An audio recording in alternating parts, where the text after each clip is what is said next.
Edmonton Sports Talk. My God, I love this. My name's Jay Milne.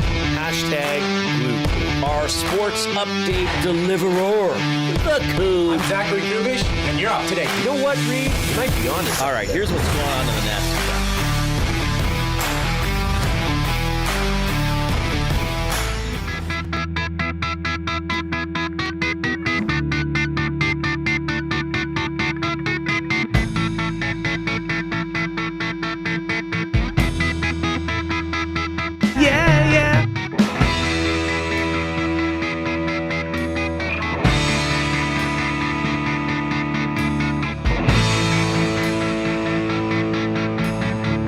Finishing up a heater.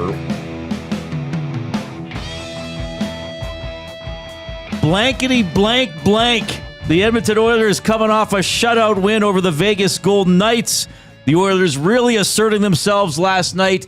They are one win away from the Western Conference Final. It'll still be difficult to get that victory, but they will try to do it tomorrow night on the road against the Vegas Golden Knights. It's going to be a 7:30 game. We will have our 6 o'clock GCL Diesel Oil Stream pregame show with Tom Gazzola, Hernan Salas, and others as the Oilers will try to wrap it up. I was a little, I almost was late coming into the studio. Aiden Hill kept trying to tackle me in the hallway. I had to just run out to the washroom. I'm trying to get back, and Aiden Hill's all over me. I'm like, dude, it's okay. Settle down. What'd you think of that? Were you happy when he was doing that? Oh, I loved it. Yeah, of course. You just love seeing somebody completely fall apart right in front of your eyes. Have a total breakdown at the worst time under the brightest light. It was fantastic. They could do a case study on that. In sports and emotions 101. Yeah. It was great. And I don't understand it. And I do want to ask Belzy about it as a former pro. What forget what it looks like from the outside. What do your teammates think of you now? That's a tough look. As a goalie who's supposed to be calm, composed, resilient, to totally freak out 3 separate times. Not good. Yeah, it's now, I think that the Golden Knights are thinking we're all in the battle and we can all stand up for ourselves. But first of all, I don't really, to an extent, I don't have a problem with a goalie being aggressive and claiming his territory. When he pushes Zach Hyman, I think that was the first one he did, when he pushes over Zach Hyman like that, okay, I get it. The problem in a sport like hockey is if you did that to the goaltender, like, forget about it. But a goalie can do that and not get called. But clearly Hill was upset. Was he rattled? I don't know. I guess we'll never know for sure. But it feeds the energy for the Oilers. Like, I don't think in an aggressive sport like hockey where the stakes are as high as they are in the playoffs, a goaltender doing that is going to make the Oilers think, oh, we better get out of there. We better watch ourselves around his crease. I mean, you're thinking, great, let's just keep poking at him. And then he does the whole thing with Janmark, where I didn't see that live, actually. And then I saw the replay. And then after the game, I watched it again. I was like, oh, yeah, Hill kind of stuck his leg out. No, Janmark's coming through the crease as well. Interesting, Janmark got a roughing penalty for what really would have been more of a trip than anything. But he clearly wanted a piece of Hyman. I mean, there was the slash on Hyman when Hyman fell behind the net, and he made sure he kind of slapped him in the back of the pants. And I think there was a shove on McDavid at some point. Now, I can understand why Hill was mad when Kane came crashing into him, but I think also McNabb shoved Evander Kane. Maybe Kane bowls him over anyway, but I think there was also a shove there from Braden McNabb. And you know what? Who cares? Take that penalty all day long. That is a goalie that's on the edge, where normally goalies shouldn't be anywhere near that frame of mind. That first push on Zach Hyman was totally unnecessary, and that just showed right there that this goalie is off his game. Do you think the Oilers bench recognized that and saw something kind of out of the norm for any goaltender that they've played against? That's not normal for an unprovoked goalie to just go and cross-check Zach Hyman, who wasn't even in his crease. Well, I think that I mean, Binnington has proven that he's a little more like that, right? That he will almost try to start a fight. But you can expect that from Jordan Binnington. Even Mike Smith, as an Oiler, he was more likely, okay, I'm going to push or join a scrum or start a scrum. So Hill chose to do that last night. But I think in terms of how the Oilers wanted to play and then subsequently did play, that was a good sign. Because I thought the Oilers were excellent down low last night. Like outstanding. You talk a lot about, well, you got to play a heavy game. The Oilers did that. They got the puck down low. They got it along the boards. They got it along the icing line, and they ground away, and they created chances off that. And that first play, the very first goal of the game, okay, two things. I mean, you can always look at it from two different ways. If you're the Oilers, if you're an Oilers fan, you're talking about good forecheck. If you're a Golden Knights fan, you're saying, well, White Cloud has to take care of the puck. Yes. So it's a little bit of each. But you made a good point when we were talking earlier. Brown stole the puck, but you thought somebody else really made the play. Kane had him in his sights. Kane was about to put the hurt on him if he continued on with that puck. And from the overhead view, from the above the goalie view, you see him. You know when a shark is attacking something and its final attack, it's just like super speed, right? To go get this, whatever it's trying to devour. That's what happened to Evander Kane. And fortunately for White Cloud, he had to turn back because Brown just stole the puck from him. Mm-hmm. But aggressive forecheck. I mean, bing, bang, boom, that's in the back of the net. Not to mention a fantastic finish in close by Henrique to go top shelf. Yeah. And, that could have easily blown over the net. But he put it where Adin Hill couldn't touch it, but it was still a goal. Just a fantastic start to the game. And I didn't realize it until I watched the highlights when I got home after the game. Because I PVR every game, so sometimes I'll skip around to parts I want to see again, or sometimes I'll just watch the 10-minute edited version that's on YouTube by the NHL or Sportsnet. I didn't realize until after the game that Henrique went under the leg with that shot. Oh, what do you call that? The second goal. I don't even know what they call that. Yeah, I don't even know there's a name for that. Because they call the lacrosse play the Michigan, right? The between the legs? Yeah. Just called the between the legs. Oh, shot. that's all we call it? Okay. I think we can come up with something more creative. The can opener. The Henny. Ooh. Well, Kachuk has scored goals. I mean, a lot of guys have What about the Henrique? Yeah, the Rico. The Rico. That's a good one. But just to make that play in close like that, to kick it up to his... I mean, that I didn't notice that either, Reid, till I was watching the highlights after the game. Because obviously the commotion after it led to more important events than the actual goal itself. Yeah. So that kind of fell by the wayside. But beautiful, beautiful goal. Just a very thorough performance by the Oilers. And they did everything to the Golden Knights, quite frankly, that I was worried that the Golden Knights might do to the Oilers. I mean, the Golden Knights, they had some scoring chances. Sure, Stuart Skinner did everything that he needed to do, made the difficult saves, made the tricky saves, made the routine saves, and two of his bigger saves were in the first period. Man, oh man, the Oilers were almost perfect on that first penalty kill, and then they give up a breakaway, and I think it was kind of a sloppy change on the other side. They give up a breakaway with 3 seconds left. Skinner stops that. There was that pass to McNabb, who was down low, who tried to knife it in. Skinner got over there and stopped that. So a good game for Stuart Skinner, who is going to be the goaltender, as Tom Gazzola reported, at least for the rest of the round. We'll see what happens beyond that if the Oilers do indeed advance. But I thought he looked more settled. He didn't look like he was flopping out of position or hoping to be in the right space. And for most goaltenders, that's sort of how I judge how they're playing. Almost an economy of movement. It's just like, okay, he's there. Oh, now he's here. Now he's here. It's not, oh, I got to throw my arm at it. Oh, now I'm going back. The exception might have been Mike Smith. Mike Smith might have been, like, I always thought the more Mike Smith was bopping around, the more locked in he was. A professional flailer. Right. But other goaltenders are a little more like just get to the right spot, get in the way, catch it. Well, and they're criticized for it, too. It's not a normal look for a goaltender to be, up and down and all around. Right. Positional, I guess, goaltending would solve that, which is what, Skinner was in the right spots. I mean, he made a lot of those saves look easier than they probably were. And there's been a lot of talk, of course, when the Oilers have given up a lot of goals, they needed more saves. but they also should have given up fewer chances. Well, last night they gave up fewer chances, and then their goaltender made the saves. So they put everything together last night. They got to do it one more time in this round.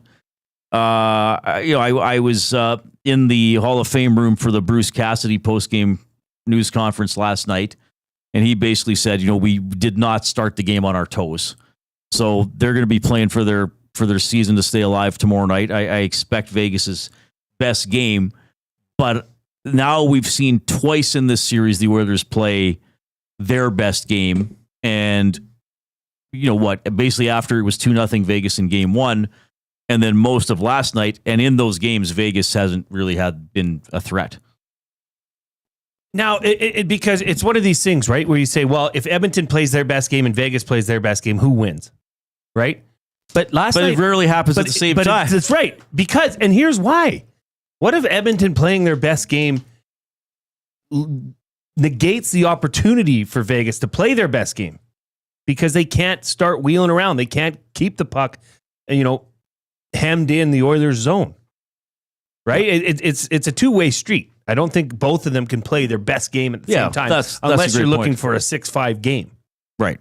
Right? And you were right. It was a low event game. Although after the first 10 minutes, I'm like, the first period was baby. wild. The first period was wild. Wild. Just the hitting, the rough stuff. There was a fight, obviously. The Oilers got the goals, but most of it went in the Oilers' favor. Well, really, the Oilers the Oilers were shorthanded three times, but they killed them off. They killed them off. So they came through big on the PK and just finishing every check. And Kapanen gets injected into the lineup. So what are you hoping for? He's going to play like a guy who's been hungry because he sat out the first 9 playoff games or whatever it was. Well, he looked like that guy. Stetcher looked like that guy. And let's face it, Kapanen versus Arvidsson, we were saying, okay, what are you giving up versus what are you adding? The physical element that Kapanen showed last night, you are not going to get from Victor Arvidsson. You're simply not. Not on that forecheck. Well, and because of the speed. Exactly. Because of the speed. And then Kapanen was good with the puck when he had the puck. I guess he got the one slashing penalty, one of those tough ones too, where the player might make sure his stick falls out of his hands, whatever, but it was a slashing penalty. And again, Knobloch's maneuvers work because Kapanen played well. Stetcher Nurse looked good. Stetcher Nurse looked fine. Kulak Bouchard looked fine. And away they go up 3-1 in the best of 7 series. Now, I want to stress, I'm not one of these guys, it's over. Are you sure? It's inevitable. I just always... How sure are you about what you're saying? I've seen too much, Jay. I've seen too much in my time. Yeah, I suppose I've seen 3-1 leads that appeared insurmountable disappear. But I also know the odds are greatly in the Oilers' favor, especially if they can play like they did last night. They were in the right spot. They were responsible. As we've often talked about, they simplified. They punted when they needed to punt. Yeah. I mean, there wasn't like, let's try a risky pass to get out of the zone. It was, okay, we got to chip it out or we got to work it out up the wall. It wasn't perfect. And I did think if I was going to nitpick about something, there were times I thought they were almost too careful. You know what I mean? Mm-hmm. But there was always support, right? There was always, okay, this guy lost the puck, but there's somebody else. Like, remember that Riley Smith had that look in the second period and Bouchard kind of just got his stick on him, right? And he didn't get a great shot away. So that helped Skinner make an easier save. So there was that determination not to give Vegas anything for free. Well, and you talk about safe and making the right plays. I mean, look no further than the third goal by Vander Kane. That starts with a smart, responsible play by Bouchard. Just getting it, 10-foot pass to McDavid. Yeah. Just get it up the ice to one of your best players who can take care of the rest. McDavid makes a great move, spots Kane, and the rest is history. All right. A lot to get to today. Plenty of Oilers discussion. Shawn Belle is going to join us at 4 o'clock. A very special guest from the Nielsen Show. That's 6 to 9 a.m. every morning. Lieutenant Eric is going to stay up late and join us at about 5:20 in the afternoon because I think he's usually winding down around that time to get ready for his morning shift. Oh, yeah? So he'll join us at 5:20. He'll probably just be getting ready to brush his teeth. Yeah. He'll have his jammies on. Well, because to get 8 hours sleep, you got to go to bed at 6, get up at 2, and then he does his prep for the morning show, and he's on at 6. So it'll be a pleasure to have him on. Jay and I and the Coob are in the Banquet studio. Craving a late night snack? Check out the Banquet's new late night happy hour menu, Sunday to Thursday, 9 p.m. till close. Enjoy favorites like sweet and spicy lettuce wraps or the Banquet burger at happy hour prices. The Banquet, get real, play hard. I want to get to something else here, and this is not a little personal to me. I would say this is actually highly personal to me. And I got a phone call about this from, a gentleman we've had on this show, the guy that hired me for my first full-time job in broadcasting. Greg Buchanan gave me a call and said, "Hey, Reid, I got some tough news for you." And the TV station that I worked at in Lloydminster has been shut down. Stingray is the owner, and they wrote, "It is with deep appreciation and a heavy heart that we announce CITL TV and CKSA TV," so it was a twin stick, "are going off the air effective immediately. For decades, CITL and CKSA have been proud to serve our communities, sharing local stories, connecting neighbors, and celebrating the spirit of our region. This decision was not made lightly and comes after careful consideration of the evolving media landscape and the challenges facing local television broadcasting." A couple other sentences of that. This is tough news for me. Tom worked there. Josh Clausen worked there. I'm going to miss a ton of people. Slav Kornick, my buddy at Global Television, worked there. Numerous. I can't even think to name everybody. Those are just the first names that come to mind. It's really tough news. Now, things are changing, right? Like a station like Edmonton Sports Talk using an internet stream to broadcast. When I started in broadcasting a little over 25 years ago in Lloyd, like you couldn't really imagine that. Like, how would that work? I don't know if there was YouTube, but how would you reach people? How would you tell people about the show? And now everything's different. So I get that. It is sad though, because, these communities and a lot of these smaller cities, I just think of on the prairies, Red Deer, Prince Albert, Swift Current, a lot of these places have either lost their TV stations or had them severely cut back, but there's still large enough population centers that there is news going on. There is sports going on. Most of the cities I listed have WHL teams, right?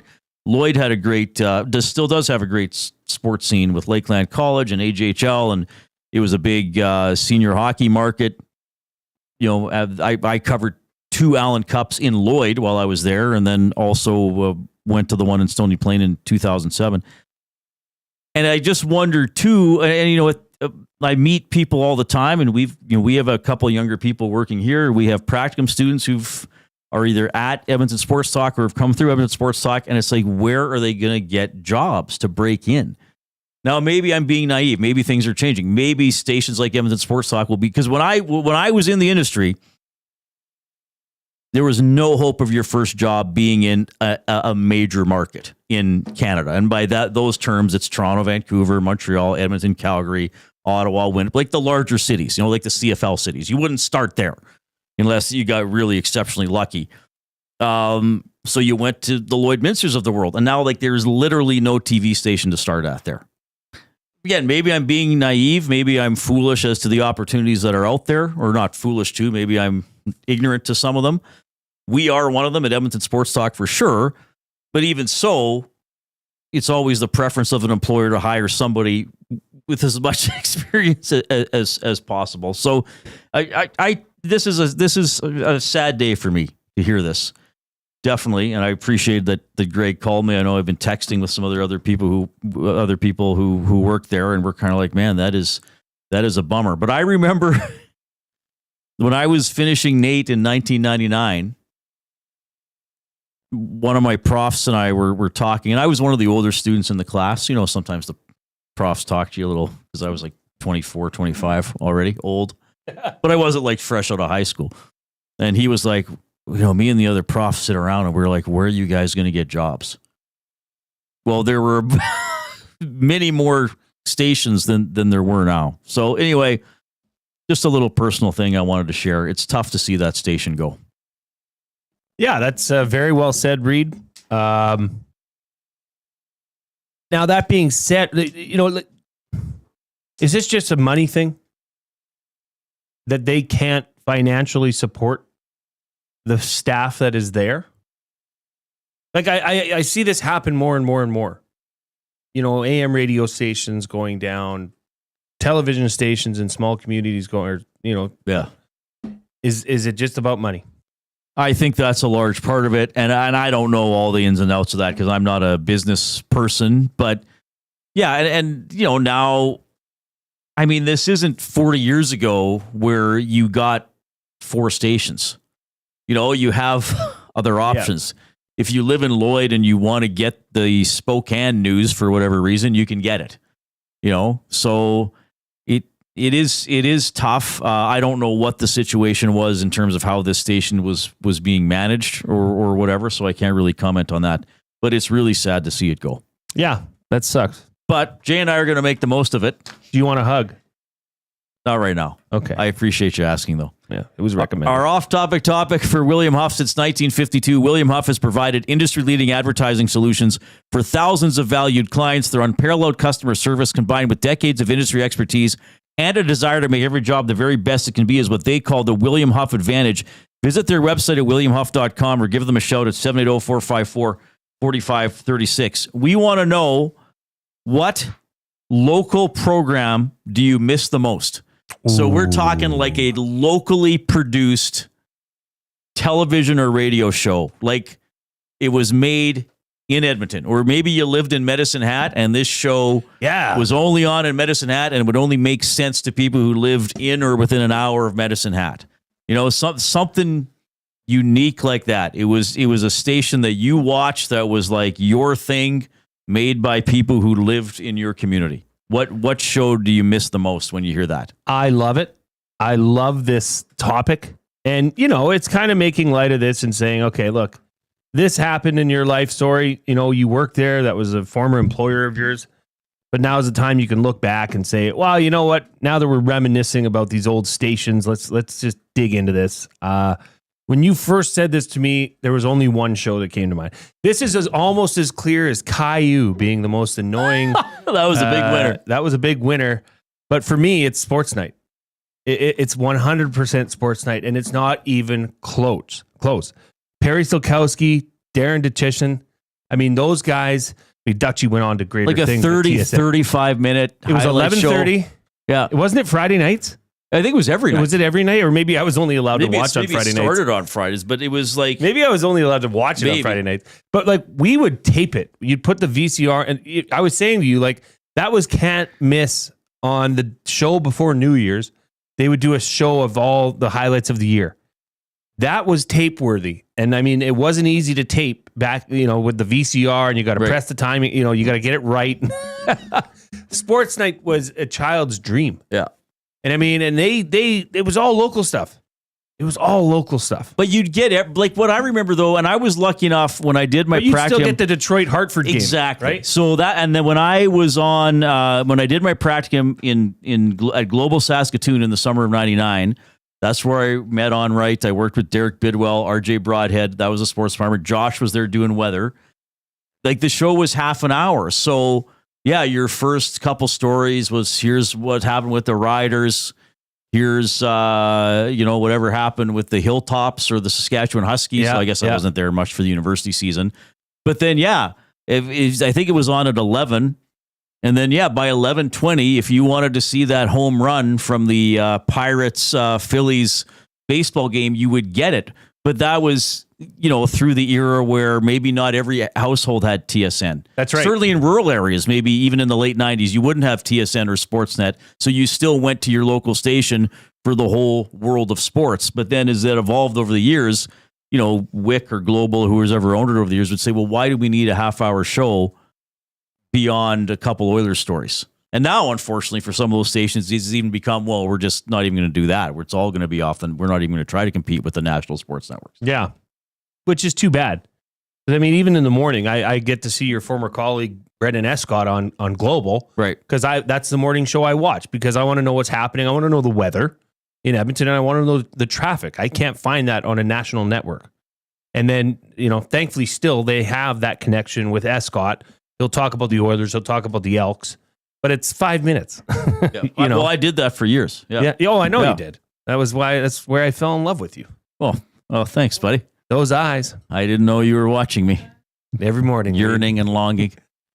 So anyway, the first submission we got on the Nasty Chat was from Bronco Nick, and it was Sports Night on ITV. So what local program, like locally produced program, doesn't have to be from Edmonton. Maybe you grew up in Thunder Bay and they had a show. There's some good ones and it can be radio or TV. Do you miss the most? Here's how you can give us your submissions. First of all, you can text us using the afternoon inbox, 780-218-9999. It's presented by River Cree Resort and Casino, home of Tap 25 Restaurant, where the entire menu is 50% off 7 days a week from 2 to 5 p.m. You can email reid@edmontonsportstalk.com or jay@edmontonsportstalk.com. And you can also post in our chat, the Nasty Chat, if you're taking in the show on YouTube. Share your thoughts with us and with others. And if you are in the Nasty Chat, give us a like. Don't wait. Click that thumbs up button. We've had a great streak in the playoffs of having 200 thumb shows. I think we can get there again. Let's get clicking and get to 100 by 3:45. We're already 2/3 of the way there. So we'll take care of 100 first, and then we'll worry about getting to 200. Shawn Belle's coming on. We're going to have the latest clips from Chris Knobloch. He took some questions today before the Oilers departed for Las Vegas. Plenty ahead. Edmonton Sports Talk, presented by Play Alberta.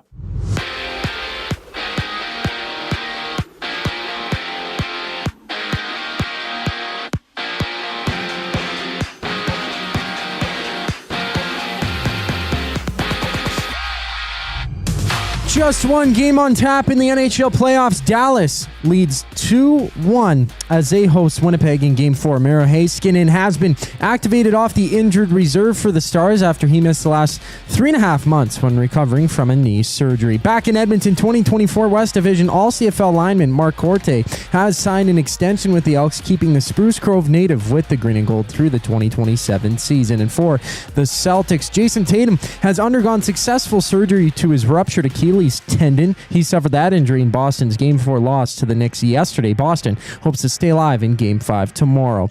And 2 games are on tap in the NBA tonight. At 5 o'clock, it's the Cavs and Pacers tipping off. Indiana can close their series up 3-1 before Denver hits the court in OKC for Game 5. That series locked at 2 apiece. Elsewhere, the Jays are back in action with their opener against the Rays. And around the league, the Brewers and Guardians clash before the Nationals and Braves have a date. Jose Barrio gets the ball for the Jays. First pitch just after 7 o'clock. This sports update is brought to you by Find Edmonton. Find takes your unused furniture and home goods to help those moving out of homelessness. Get donations picked up or drop them off free of charge. Visit findedmonton.com or call them at 780-988-1717. We have a brief timeout before the Reid Wilkins Show rolls on here on EST. I'm Zachary Kubish, and you're up to date. 2 guys and a goalie. I know it's more than just one period, but I sure felt like that first period last night was the Oilers just being like, we're taking this series, it's ours now, sorry, you can't do anything about it. It was a little bit of screw you. Just like, yeah, no, this is ours. Yeah, you guys think you had some momentum from yesterday? It was beautiful. It was artistic. Edmonton just threw up the finger to the wind and said, nah. 2 guys and a goalie, presented by GS Construction. Tuesday and Thursday afternoons at noon, only on Edmonton Sports Talk, your clear choice for Edmonton sports. Spin to win Fridays at the Banquet. Every Friday, spin the wheel for a chance to win big and save on your bill. It's that easy. Spin, win, and save. Don't miss out. Details at thebanquetbar.com. The Banquet. Get real. Play hard. GCL Diesel has been serving oil country since 1972. From diesel cars to SUVs to pickups. From farm tractors to school buses to a big rig. From diesel generators to forklifts, GCL can test, troubleshoot, and repair all diesel fuel system components. Whether it's injectors, pumps, turbos, filters, or additive, GCL has the parts you need to keep your diesel running the way it should. For genuine diesel parts at wholesale prices, visit GCL Diesel in the West End or online at GCLDiesel.com. GCL Diesel. Diesel understood. Hey Edmonton, ready to take advantage of lower rates and better pricing? South Fort Chevrolet in Fort Saskatchewan has you covered. From rugged trucks to sleek SUVs. And with over 40 years in business, you can trust that you're getting the best deal on your new ride. As the proud title sponsor of the Nielsen Show, EST listeners can drive a little to save a lot with South Fort Chevrolet's transparent pricing and down-to-earth sales team. Visit us today in Fort Saskatchewan or online at southfortchev.com. Time out, Edmonton. The new Play Alberta app has arrived, and it's here to make your gambling experiences more fun, exciting, and secure. Enjoy the convenience of hundreds of casino games, betting live on your favorite sports teams, and access to lotteries all in one place, anywhere in Alberta. Enter code YEG50 to receive a $50 free bet when you make a $5 minimum deposit. That's a $50 free bet for new and existing users using code YEG50. Remember, if you gamble, use your game sense. Keep your team jersey and rally towel close by and help bring the championship home.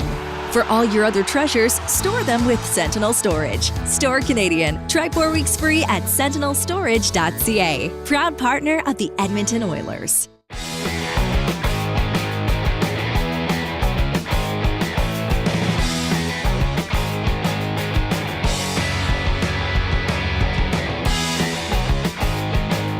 All right, good to have you tuning in this afternoon. The Oilers now up 3-1 in their best of seven series against the Vegas Golden Knights. They will try to win it tomorrow in Vegas. Just one game in the NHL this evening. That's going to be Winnipeg-Dallas Game 4. So tomorrow it's Florida-Toronto, then Edmonton-Vegas. 7:30 is listed. It'll probably be 7:50.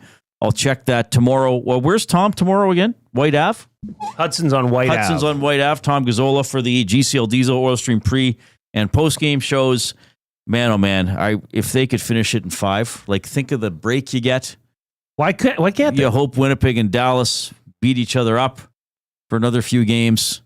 I guess we'll see. Dallas has a chance to go up 3-1 tonight. Huge game tonight. Yeah. Yes. The off-topic topic for William Huff, Reid, has it's gotten a lot of response, as you can imagine.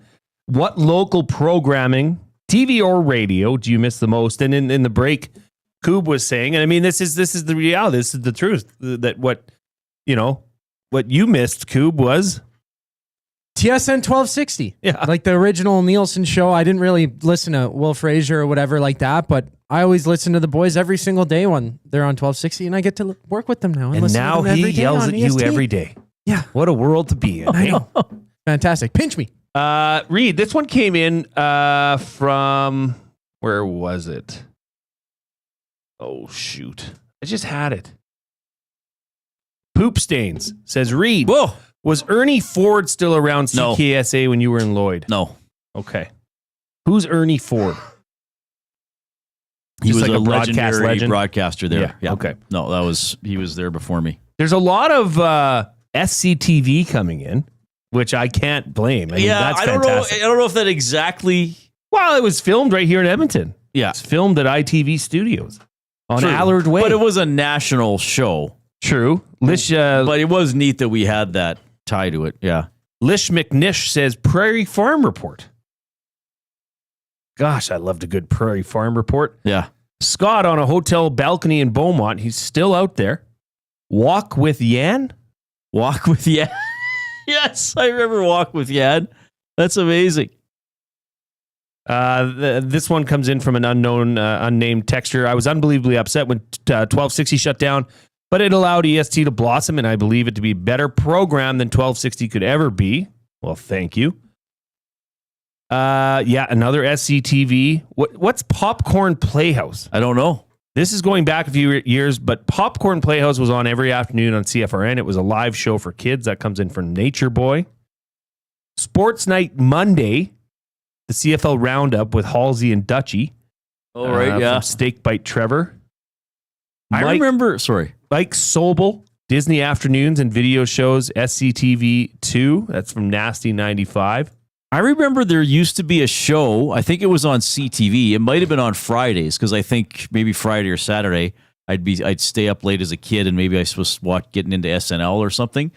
Does anybody remember that Edmonton legend Tommy Banks there was a jazz, Tommy Banks Jazz, and it was just like him and people playing jazz for half an hour late at night. It's Tommy Banks Jazz.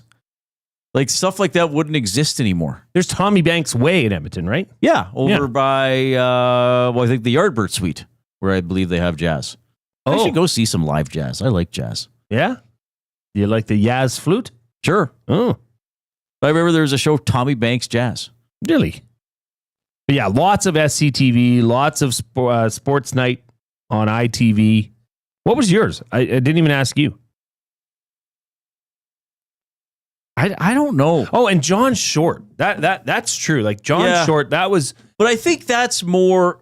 As people know, I like to nitpick. That's more missing the person than the show. Sure. Because we still have a lot of sports talk shows on radio. I mean, the show I used to host, Inside Sports, is still on. I mean, and there still is Edmonton Sports Talk. I mean, 1260 resurfaced as this, right? And is continuing to grow. So I think maybe John Short, you're missing the person more than the program itself.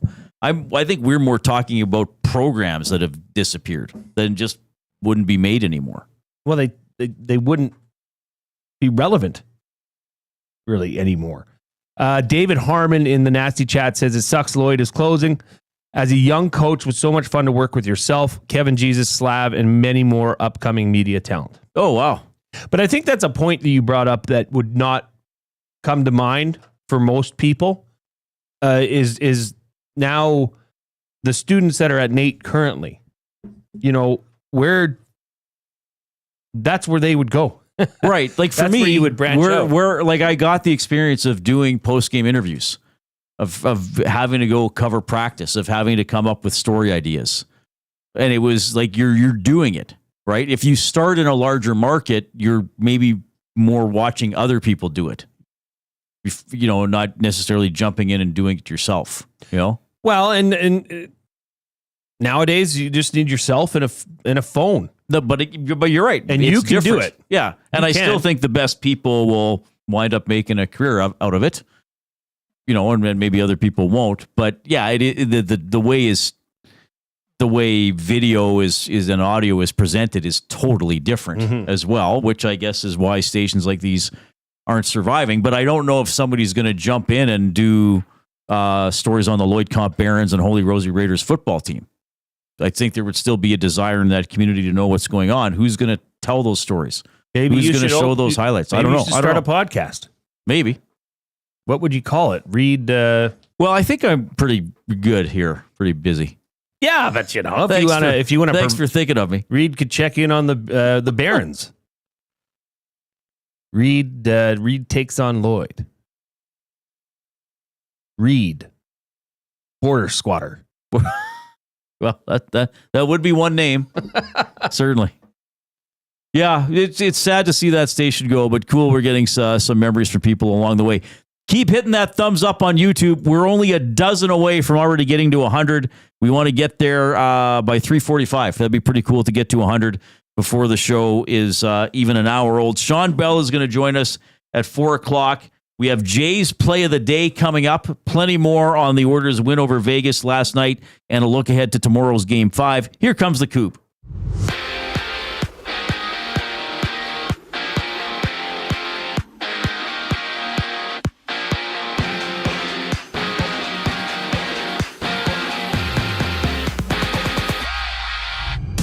Miro Heiskanen of the Stars has been activated off the injured reserve and is expected to play tonight after he missed nearly 4 months of action recovering from a knee surgery. And it's Game 4. Winnipeg-Dallas at 6 o'clock. The Jets look to tie their series at 2 apiece. And the Elks have signed Mark Corte through the 2027 season, with the Spruce Grove native being a West Division All-CFL lineman last year. And for the Celtics, Jason Tatum is out indefinitely after he underwent successful surgery to repair his ruptured Achilles. The 27-year-old sustained the injury last night in Game 4 against the Knicks when collapsing as he stepped back to make a play on the ball, being taken off the court in a wheelchair. 2-game shakedown tonight. The Thunder and Nuggets clash with that series tied at 2 apiece. Elsewhere, the Pacers meet the Cavs with Cleveland on the brink of elimination, down 3-1. Out east, Toronto and Tampa Bay battle in their series opener. Jose Barrios takes the mound for the Jays with first pitch just after 7 o'clock. This sports update is brought to you by Paramount Flooring. Proudly serving Edmonton and area for over 30 years, their West End showroom is open 7 days a week. You can also shop online at ParamountFlooring.ca. The Reid Wilkins Show rolls on once we get back from break. I'm Zachary Kubish. and you're up to date. Get your fix every single game with the GCL Diesel Oil Stream pregame and postgame shows with Tom Gazzola and Hernan Salas. Whether it's breaking down the starting lineup, predicting key matchups, or diving deep into the game's biggest moments, Tom and Hernan are here to give you the best insight and analysis in the city. After the final horn, get the breakdown of every key moment, performance, and player reactions. It's your one-stop shop for all things game day. Catch the GCL Diesel Oil Stream pregame and postgame shows with Tom Gazzola and Hernan Salas, only on Edmonton Sports Talk, your clear choice for Edmonton sports.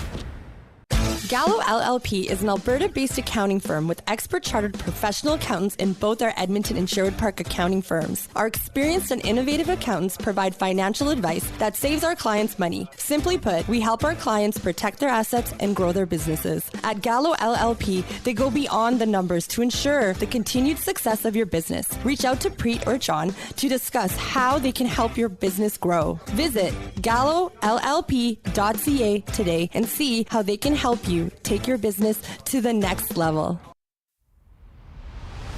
Do you have pets? Horses? Chickens? Did the place you used to get your feed recently close down? Have no fear. Clover Bar Feeds is here. Whether it's dogs, cats, horses, or chickens, Clover Bar Feeds has you covered. Offering a large variety of food and feed, you can trust the experts at Clover Bar Feeds. They've been family owned and operated for over 60 years. This means you can expect nothing less than top-notch service and selection. Come visit them at 200 Portage Close in Sherwood Park or visit them online at cloverbarfeeds.com. Looking for quality building materials and friendly advice? Visit us at Windsor Plywood Leduc, family owned and locally run since 1993. From interior materials for doors, flooring, baseboards, and all the finishing touches to all you need for your outdoor projects like cedar lumber for decks and fences, plus all the plywood you'd need. Our full-time on-staff carpenter can help with anything odd-sized or custom, and from domestic hardwoods to exotic selections, we've got you covered. And if we don't have it, we'll track it down for you. Windsor Plywood Leduc. We're the experts you need to know.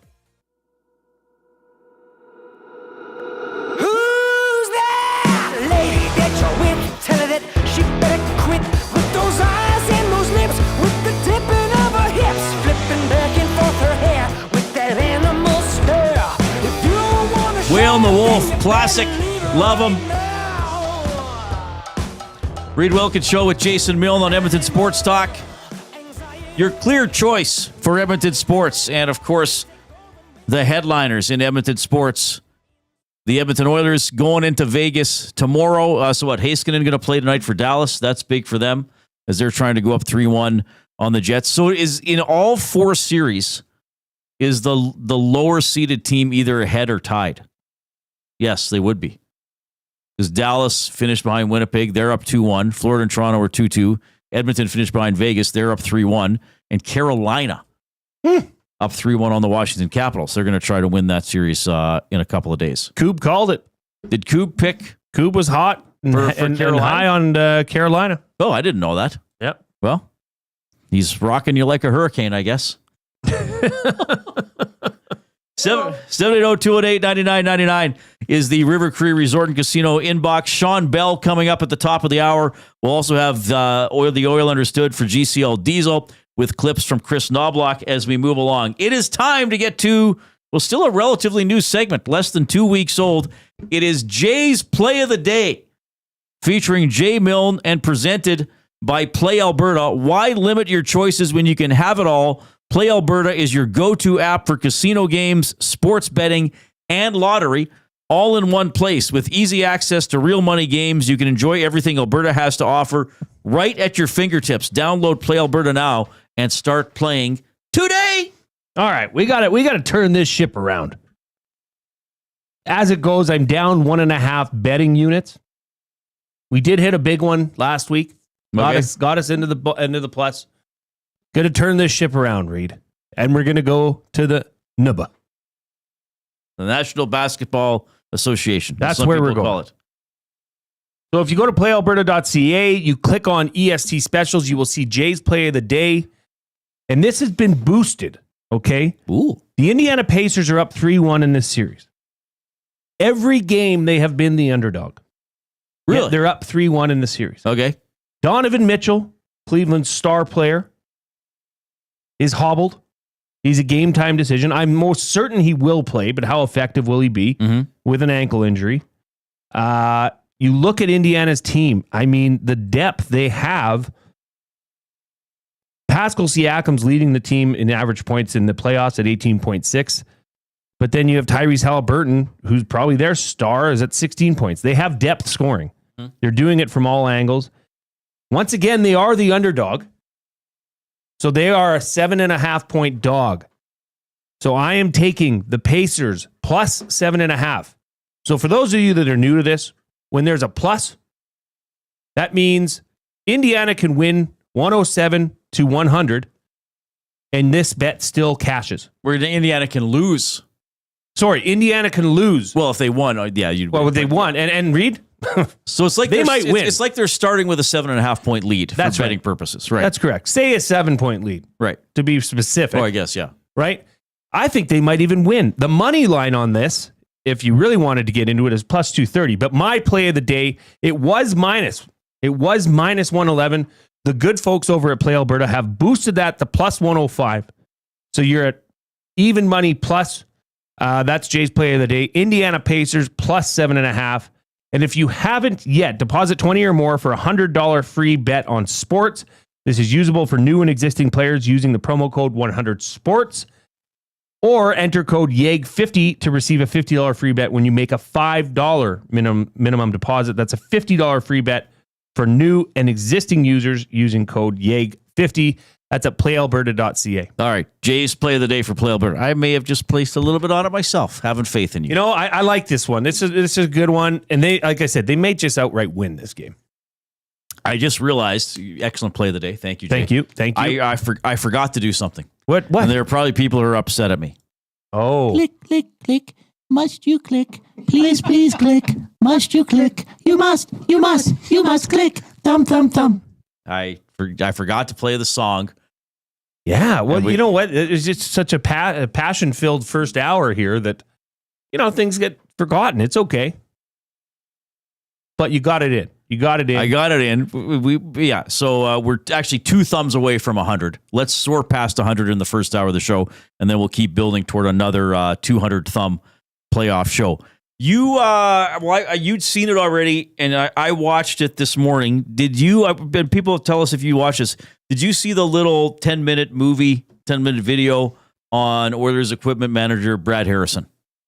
I did. Following his day through Game 2 of this series with the Vegas Golden Knights. What did you think of that? Reid, I was actually, okay. The relationship between an equipment manager and a player, I think it is pretty similar from sport to sport. Okay. You treat that equipment manager like gold. Right. That is a very valuable commodity in the locker room is having an equipment manager on your side. Right. I was shocked to see the level. I mean, on the bench, he's the one cheering the most. He's the one, come on, come on, Nudes, let's go, Nudes, come on, C. He calls Connor McDavid C. That was pretty funny. I didn't expect that. I think that's awesome. But yeah, he was very vocal and talking with TD Forrest, the head athletic therapist. Hey, did you see that guy take that shot off the foot? Yeah, okay, good. Like, there's always stuff going on, but that would be my one takeaway is how loud he was, and it was obviously acceptable because nobody was saying anything. I think this is the way he is, right? Which I think is cool. I'm not saying it's a bad thing. I think it's awesome. But yeah, very vocal. You? Yeah, I thought that was cool. I like videos like that give the fans a little more access than you would usually get. I mean, we know that the people in those jobs are extremely busy, often work behind the scenes, often work insane hours. I mean, you hear about, when they land in a new city on a road trip, everybody goes to the hotel. They go to the rink to get stuff ready for that day's practice or morning skate or whatever. They got to have all the equipment ready to go. And we saw a little bit of it in the video. Like, they need new steel. They need a new blade for their skates, right? Because now you have those blades that kind of can snap in and out. Yeah. Those didn't exist when I was playing hockey. No. And even just the whole little sequence about drying McDavid's gloves. And why didn't McDavid tell me they needed to be dried during the intermission? And now I got to try to do them during a TV timeout. And then McDavid didn't want them dried. And Some of that stuff was neat. But yeah, he was very vocal on the bench. But I guess that's the thing. I mean, if somebody in that position, you're not the coach, so you're never going to critique. So you just got to be like, and he had his nicknames for each guy. Like, let's go Browntown. Like, yeah, let's go Henny or whatever for Janitor. Henrique. Yeah, janitor for Janmark. So that's the job, right? You're a full support mode. And I guess not just with the equipment, but sort of with just the positive chatter, I guess, right? Well, and you can understand the reason for that, Reid. I mean, you see him in this video, and it's available on YouTube. You can just search it up. Just go on YouTube and put in Brad Harrison. Oilers, after 6 o'clock, obviously. Yeah, once you're done with the show. But you can go on there, and you see him taping Calvin Pickard's goalie stick. And chirping Calvin Pickard, calling him the worst taper in the league. If Calvin Pickard were to tape this stick, we'd be here all day, he says. But then he goes and he's wrapping around the knob of the stick, and he's counting. 24, 25, 26, 20. It had to be a certain number. Yeah. Right? And then Zach Hyman, who gets a new stick every game. Yeah. And in the playoffs, it's numbered. The number of the game in the series is put on, the handle of his stick. So you can understand why there's the closeness there. Because he's the guy that they trust to handle their sticks, handle their skates, what makes them the money and what, makes them superstars. All is in the hands of their equipment manager. Well, and he had to know there was a point where he was, I think, putting tape in Leon Stahl, and it had to be the certain tape, black with the yellow inside. The yellow, and so they got to know each. We should ask Belsey about this relationship. I was going to ask him about it because Rob Brown used to have some great stories. Like he said, whenever he went to a new team, you befriend the trainer and the equipment manager because you might really need their help when you're in a tough situation. They work incredibly hard. They work unusual hours. They're even sometimes if a flight comes back to Edmonton, well, they're not getting in their car and going home. Okay, the stuff needs to be unloaded at the rink. 25 bags of equipment, jerseys might need to be washed or put out for the next day or whatever. So very, very busy jobs. I do think, the players, there might be a little pool for those people to get some extra compensation at the end of the year, which I think there should be. So it's a neat behind the scenes video. And I think made even more compelling is that it was taken before, during, and after Game 2 of the Oilers Vegas series, which was one of the best playoff games of the postseason all around in terms of drama and finish and all that kind of stuff. So you get the reaction to the overtime goal. And you see the players coming off the ice celebrating. I mean, they're celebrating with him as much as they are with their teammates. I mean, McDavid gave him a full-on belly bump or chest bump or whatever. It wasn't like, oh yeah, he's like, there was none of this like, oh, he's just the equipment guy. He gets a little high five and I hug everybody. Like he's right in there, part of the routine. And I think that's cool too. You see this true team environment. The players are the stars and they're the guys that are on TV and talked about on shows like this one. But in that dressing room, the players recognize, like, we need everybody. Everybody's important. Everybody's dedicated. Everybody's committed to helping us win. Yeah. And it is because it's kind of a thankless job. Oh, for sure. I mean, like you said, like these guys aren't going home after the game. They're not getting in their car and driving off and having lunch with their family or supper. They're staying there hours after all the action's done and the arena's empty. Or the planes arrived home. Yeah, they're there late, and those guys realize it. And good teammates do. It's very rare you have somebody that's got an opinion about the equipment manager. I'll tell you that. So was there a dedicated equipment person when you played U of A football? Yeah, or was it a volunteer person? No, Sipowicz. Yeah, yeah. Well, his name was Rick Thiessen. Okay, but he was a city officer in the what's it called, the Internal Affairs? No way. Yeah. So I called him Sipowicz. And I still call him Sipowicz to this day. I see him at basketball all the time because his granddaughter plays against my daughter. Rick Thiessen was a beauty. But yeah, I would, and that was different too. Like when you got off the road trip after an 8-hour bus trip back from Saskatoon, you're taking the bags in, or at least the rookies are. Right. And helping get everything into the wash and helping getting that put away, right? it's not quite as. But no, if you need something on the field, he's the guy. And if you need tape, you need this, he's the guy you got to ask for. And he can easily say no, because resources aren't exactly abundant at the university level. So, he takes care of those that take care of him. So what is Sipowicz from? Is that from NYPD Blue? I think it's from NYPD Blue. Or did you Blue. just make it up? It sounds like a cop name. He's like a detective on NYPD Blue. He's a little short. So you call them Sipper? Yeah, Sipper. Yeah, yeah. Yeah, he's good. Did other players call him that, or just everybody called him Sipowicz? Did you start it? Yes. But that was my way of bonding with. That's the way of bringing him into the fold. You got to get your nickname. And then at the Wildcats, it was Tommy Van Amsterdam. Just a beauty. Is that his real name? That is.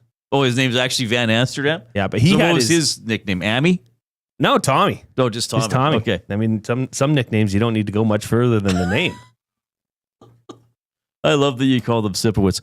But anyway, I would recommend checking that out. Like Jay said, watch it after the show, not while EST is on. Watch it outside of 6 a.m.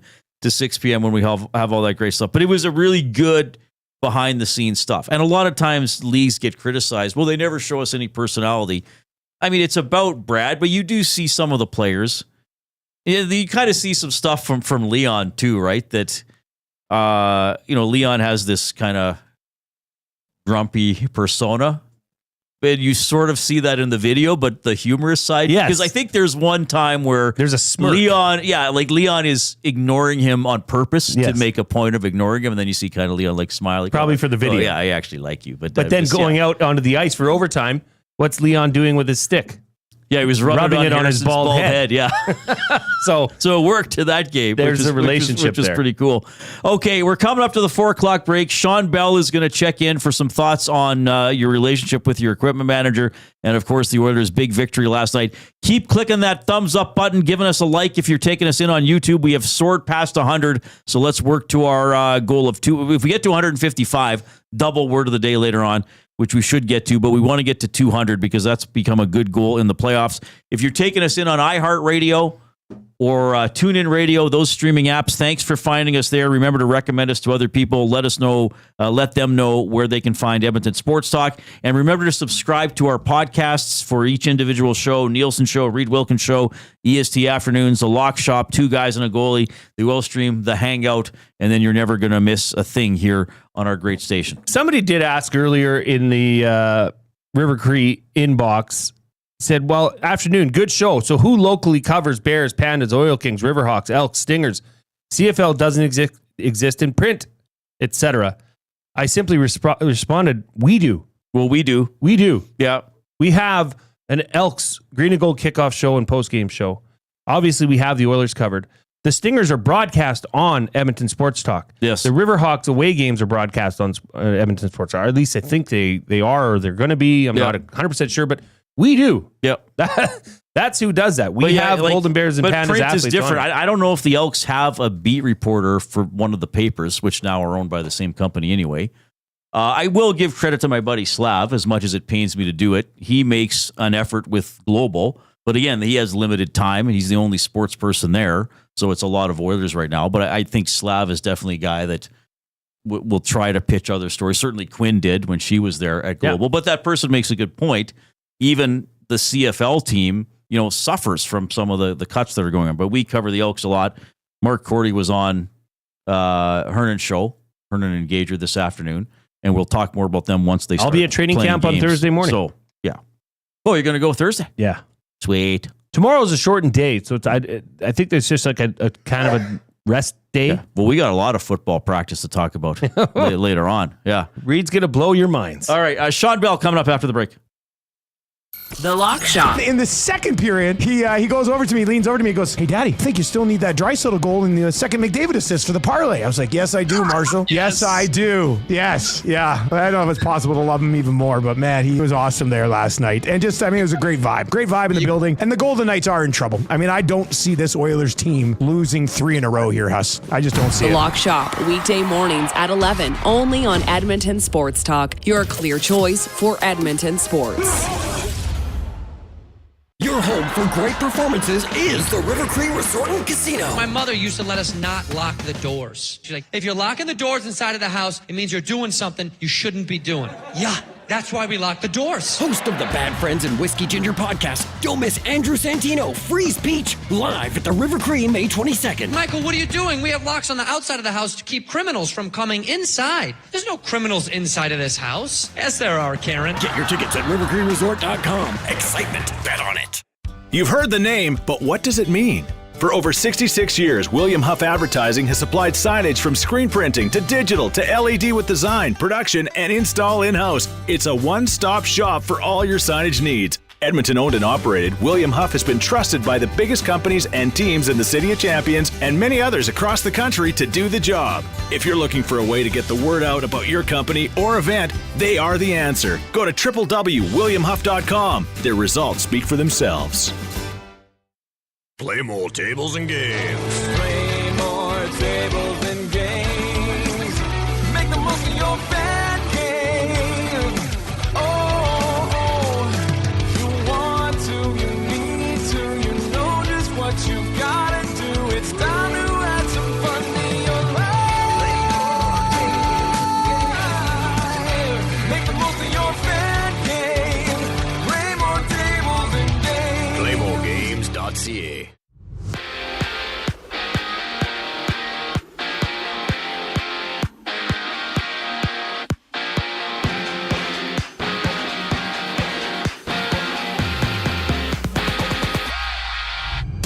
Ahead of Game 4 against the Jets, the Stars have activated Miro Heiskanen off the injured reserve, with Heiskanen nearly missing 4 months to recover from a knee surgery. Puck drop for that one goes at 6, with Dallas up 2-1 in the series. And Spruce Grove native Mark Cordy has signed a 2-year extension with the Elks to keep him in the green and gold through the 2027 season. In the NBA, Jason Tatum of the Celtics has undergone successful surgery to repair his ruptured Achilles. He suffered that injury last night in Game 4 against the Knicks. And on the schedule tonight, it's Indiana and Cleveland opening things up at 5 o'clock with the Cavs down 3-1 in their series. After that, the Nuggets and Thunder duke it out with that series notched at 2 aside. And MLB action has the Jays and Rays with their series opener. First pitch for that one goes just after 7. Jose Barrios taking the mound for Toronto. I'm Zachary Kubish. That was your sports update. The second hour of the Reid Wilkins Show starts right now.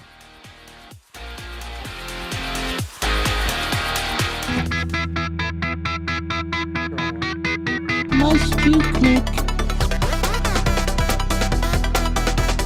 Click.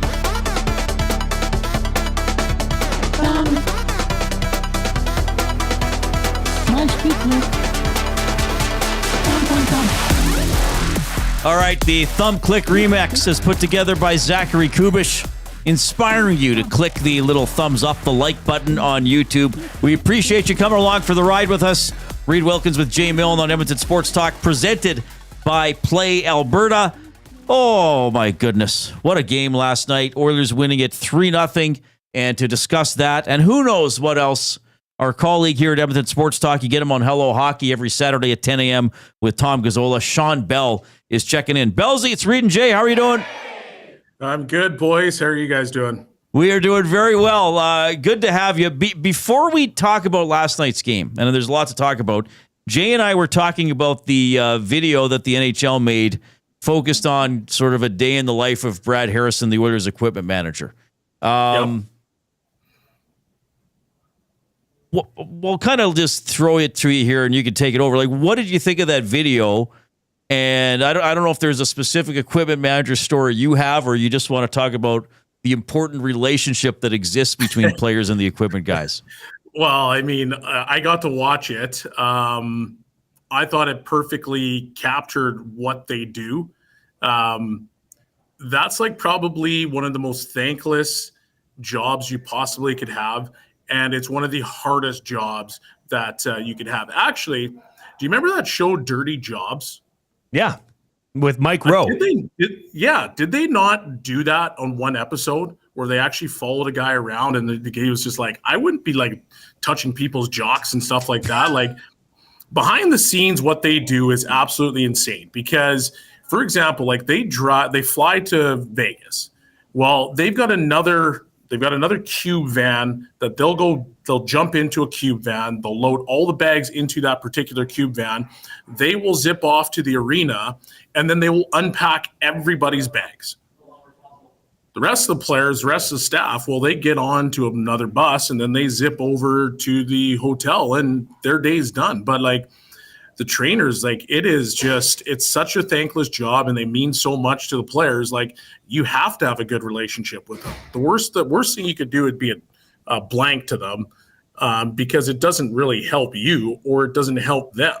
And most guys I think have realized that, and they go above and beyond in trying to help guys out, especially those equipment managers, and they create fantastic relationships with them. And part of the video I saw that he was taping somebody's stick. I remember there's a time where I just became lazy, and I don't know why I became lazy, but I was good buddies with my trainer in Houston. His nickname's Tricky. And so I'm like, Tricky, dude, can you just tape my stick? Like, I can't be doing this anymore. And he's like, why? You don't what's the deal? And I'm like, honestly, Tricky, I just hate it. I hate taping my stick. So do you mind doing it? And he's like, Belsey, I got you, buddy. So this went on for probably 2 months where he'd just tape all of my new sticks. And then finally I snapped out of my laziness. And then I was like, okay, I'll take my sticks back. But that's the type of stuff that these guys are willing to do. They're just fantastic people. Is it commonplace in the professional leagues? Like those guys are getting Christmas gifts, nice Christmas gifts. The players will definitely take care of them. Let's put it that way. Belsey, I want to get into last night's game a bit here, and I know Reid's got a few questions for you as well. But I mean, I think the main story of this started early in the game with Adin Hill, and I don't know if he maybe had a bad experience at a local restaurant or something, or he came in and then maybe his equipment manager screwed something up, so he was a little miffed, but he sure seemed a little bit off his game to start. We all saw what happened. What I want to know is you as a player, okay? If you saw your goalie acting like that and somewhat out of character, are you questioning his ability to handle the pressure going into the next game, especially in the Stanley Cup playoffs? Well, I think most players know their teammates. And, some guys run hot, some guys are pretty mild-mannered, and some guys couldn't care less about anything. So obviously you got to understand, the teammate's personality. And if you're looking at Adin Hill and you know that he runs hot, and maybe that's just his way of trying to get into the game. But I think the Oilers played that perfectly. I think they did a great job of getting to the crease and getting under his skin. And it wasn't, it's little jabs or that last second just being there. Sometimes goaltenders, they like that rhythm of just scooping the puck up, getting out to be able to go do their little skate and whatnot. We both know that we all know that they're solitary creatures, so they don't like a lot of company around the crease, right? So I do think that the Oilers did a good job of getting to the crease, getting to the net, and making his life miserable. Now, the biggest question, like we just first talked about, is that the type of guy he is where he wants to be a fiery competitor? Because think about a Ray Emery. Ray Emery loved that stuff, and he was a fiery competitor. That actually amped him up more. So you got to ask yourself, is that part of Adin Hill's game? Yeah, that's a good point. And we talked earlier in the show, Binnington does. Even Mike Smith was a little bit like that, that I felt that if he was a little more frantic, he is actually more focused, right? I got a great story about Mike Smith because we played together my first year pro, and the game has changed, and it's to the point where Mike during practice, his warm-up shots, you better put that on his blocker, you better put it in his glove, and you're not trying to go chin music, you're not trying to go bar down, you're just not doing that stuff with Mike. And I remember because we were in Iowa together, which was Dallas's farm team. And there was this kid, Wojtek Polak, who had a missile first shot. I think he was a Czech guy, but he did not care about warm-up shots. Every single time he went down the ice, he was going bar down. And if it whistled by your collarbone, it didn't matter. So the one time Mike was like, listen, if you shoot high again, and actually let me preface that first. Mike's the type of guy that if you shoot a puck high at him, he's shooting the puck back at you in line, high. That's the type of guy he was. So anyway, he's like, Wojtek, if you shoot a puck high at me again in warmups, I'm taking your blank head off. Wojtek, obviously not knowing much English. Oh, okay.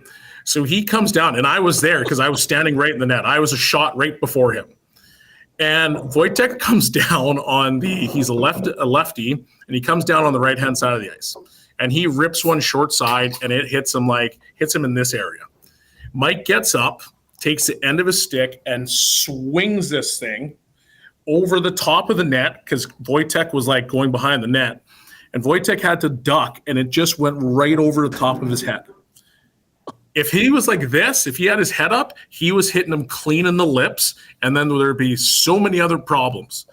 But that's the type of guy Mike is. So when you talk about fiery and wants to like get involved with stuff, that is Mike Smith to a T.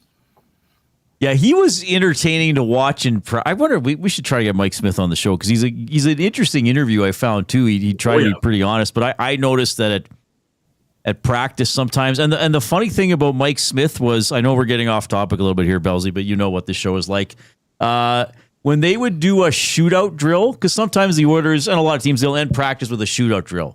If you score, you get to go again. You know, if you lose, you're out as a player. So the goalies try to make as many saves as possible. Yeah, and Mike Smith would like do commentary sometimes when guys would come in on it. I remember one time he was like, Nuge was coming and he's like, "What are you going to do, Nuge? That little wrister? What are you going to do?" And Nuge puts that little wrister right under his blocker inside the post, and Mike Smith goes, "Okay, you're good." Anyway. That's 100% him. Yeah, it's just that gamesmanship, right? And it goes back to certain personalities. Some guys have the personality that they want that conflict and they want to get into those situations, and that amps them up. Other guys, they're, like I said, goaltenders are solitary creatures, so they don't want anybody near their post in the net. Shawn Belle joining us. Well, speaking of playing a very competitive, hard game, I thought the Oilers were great last night, Belsey. And look, we know we often talk about skill and the great plays, and of course that's an important part of hockey.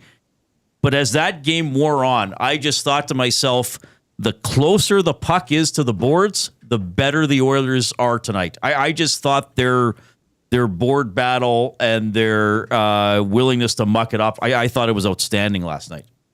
Oh, I thought that was big boy Western Conference hockey, and they were fantastic. I turned the TV on probably 5 minutes into the game, and I just saw them to steal a line from Mr. Brian Burke, but they had a lot of truculence.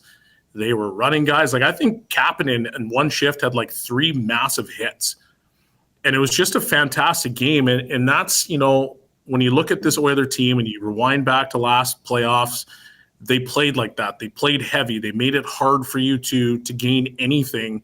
If you wanted to get to the blue line, well, you're going to have to earn it. And that's what I saw from them last night, and I loved every single second of it. I don't think there was a time in the game where I was even remotely worried about Vegas coming back, because that's how good Edmonton played. So what's the feeling for Stetcher and Kapanen to get injected like that? And it's not as if we missed a couple games. I mean, they're coming in relatively cold in terms of not, having been in a playoff game. Now, they again, it looks like Knobloch pushes the right buttons. But what's the feeling for those guys? Because is it also possible you have to worry about, you want to be amped up, but you don't want to be so amped up you take a penalty or get out of position? You know what I mean? Yeah, 100%. Getting those guys into the lineup obviously is the right thing. From a defensive perspective, Vegas hasn't been overly physical. Like, I personally thought this would be way heavier of a series than what it has been to date. Now, yesterday was a heavy game from both sides. Like, guys were throwing each other around. But the other 3 games, I don't think were crazy physical. But one thing that Vegas does very well is that they wait for you to make mistakes. And, not taking anything away from Emberson, but Emberson's not a defenseman that's, going to make the most tape-to-tape passes exiting the defensive zone. Well, that's Stetcher's MO. Stetcher has, he's got great compete. He can move, he can skate, and he moves pucks well. And so having the ability to get pucks onto the tape of the Edmonton forwards and let them go and attack Vegas with speed, I thought was important from the back end. And then on the flip side, up front, in certain Kapanen, who's got a ton of speed, but he's also got some legit physicality, I just thought injected, new life into the team because, when him and Podkolzin were on the ice together, like both guys, it was almost like who can get to that guy first and who can blow him up first. That's what it seemed like. And I thought that the entire team kind of fed off that. Kane was like that. He was very physical. He was in people's faces. And that's what you need against a team like Vegas, right? You want to get them under their comfort zone. And their comfort zone is, I'm going to sit here, I'm going to wait for you to make mistakes, and then I'm going to capitalize on those mistakes. But if your lips are up against the glass every 2 seconds, well, it's pretty hard to sit back and let somebody make a mistake. I love that you said that lips up against the glass because everybody just can have an immediate visual as to what exactly that means. Belzy, our off-topic topic today for William Huff was what local programming do you miss the most? So, you're born and raised, grew up in Edmonton. So what was something local here that you grew up watching, listening to, that is no longer on air? Oh, geez. Like, we're just talking TV shows? Or radio. I don't even know, guys. Like, that's well, you would have really grown up watching Sports Night on ITV, right? Sportsnet, yeah. Like, what was that? The ITV had, like, yeah. With Dutishin and Solkowski, yeah. I mean, when I was growing up, you had YTV. That was a big one. But they had like the Friday night hour where there was like 3 shows back to back that were just unbelievable sitcoms.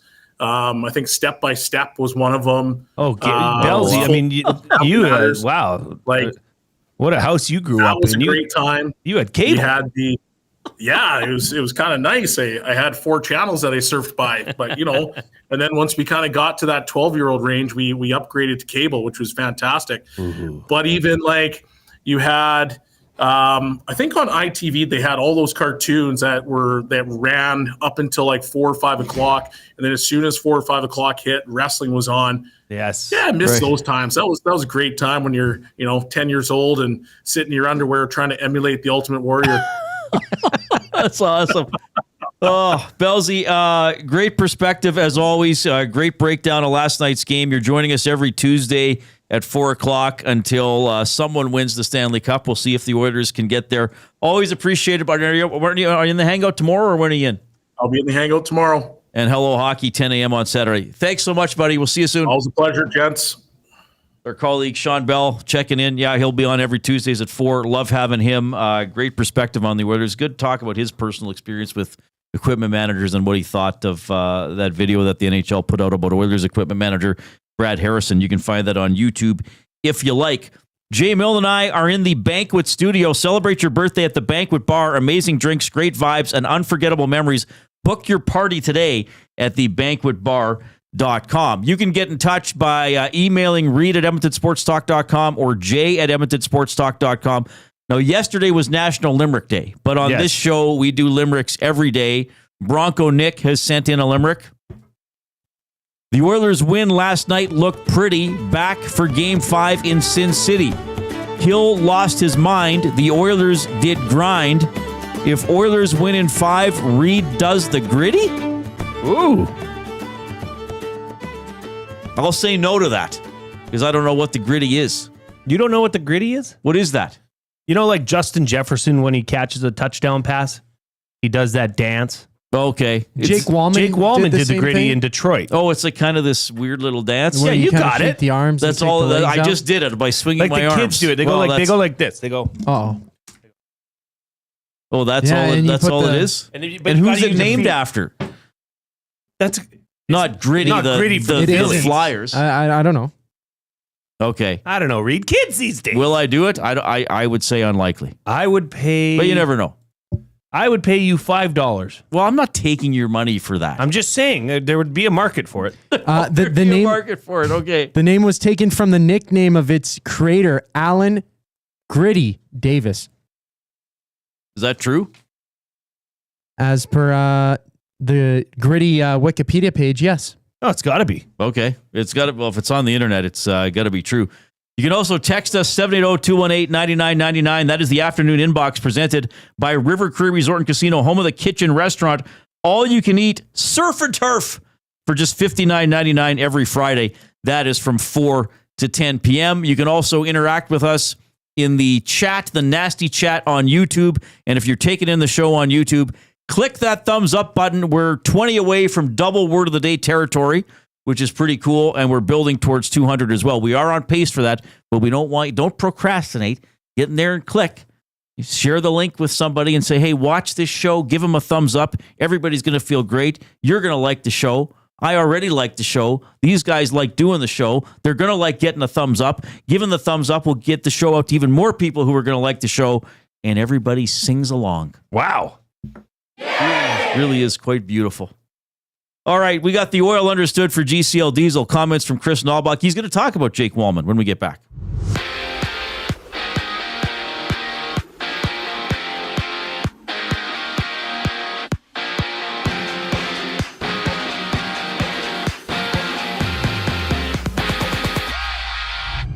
From Dallas, the Jets and Stars clash for Game 4, with the Stars activating Miro Heiskanen from the injured reserve with his last game coming in January. Heiskanen's been recovering from a knee surgery. And the WHL Championship Series rolls on for Game 3. Spokane and Medicine Hat drop the puck. That series is tied at 1 apiece. And for the Elks, Spruce Grove's very own Mark Cordy has been extended through the 2027 season, with Cordy being a 2024 West Division All-CFL lineman. On the court, Cleveland battles Indiana with the Cavs up against the wall, down 3-1. Later, it's the Nuggets and Thunder tipping off for Game 5. That series tied at 2 apiece. And Boston will miss Jason Tatum for an indefinite amount of time, with the Celtic superstar undergoing surgery to repair his torn Achilles he sustained last night. Elsewhere, Jays prospect Jake Bloss is set for a UCL surgery. No set date or specific kind of surgery determined yet for the 23-year-old right-handed pitcher.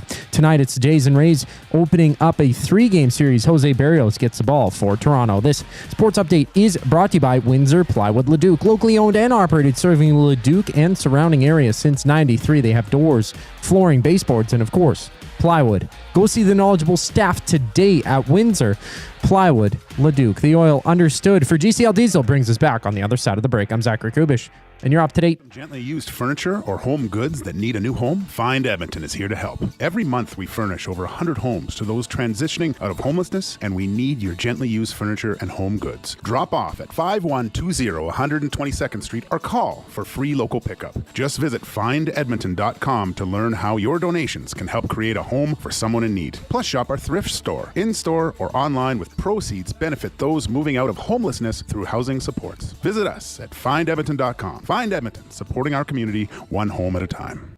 Craving a late night snack? Hit the Banquet for our new late night happy hour. Sunday to Thursday, 9 p.m. till close. Try favorites like sweet and spicy lettuce wraps or our Banquet burger and fries, all at happy hour prices. The Banquet. Get real. Play hard. Your home for great performances is the River Cree Resort and Casino. My mother used to let us not lock the doors. She's like, if you're locking the doors inside of the house, it means you're doing something you shouldn't be doing. Yeah, that's why we lock the doors. Host of the Bad Friends and Whiskey Ginger podcast, don't miss Andrew Santino, Freeze Peach, live at the River Cree May 22nd. Michael, what are you doing? We have locks on the outside of the house to keep criminals from coming inside. There's no criminals inside of this house. Yes, there are, Karen. Get your tickets at rivercreeresort.com. Excitement, bet on it. Since 1952, William Huff has been the heartbeat of Edmonton's advertising world. From humble beginnings to a citywide powerhouse, we've been the go-to for signage from print to design and installation. Partnering with Edmonton's top sports franchises and major events, we've helped shape the city's global reputation. Our secret? Unmatched customer service, decades of experience, and a passion for excellence we call the William Huff Advantage. Visit us online at williamhuff.com. Keep your team jersey and rally towel close by and help bring the championship home. For all your other treasures, store them with Sentinel Storage. Store Canadian. Try 4 weeks free at sentinelstorage.ca. Proud partner of the Edmonton Oilers.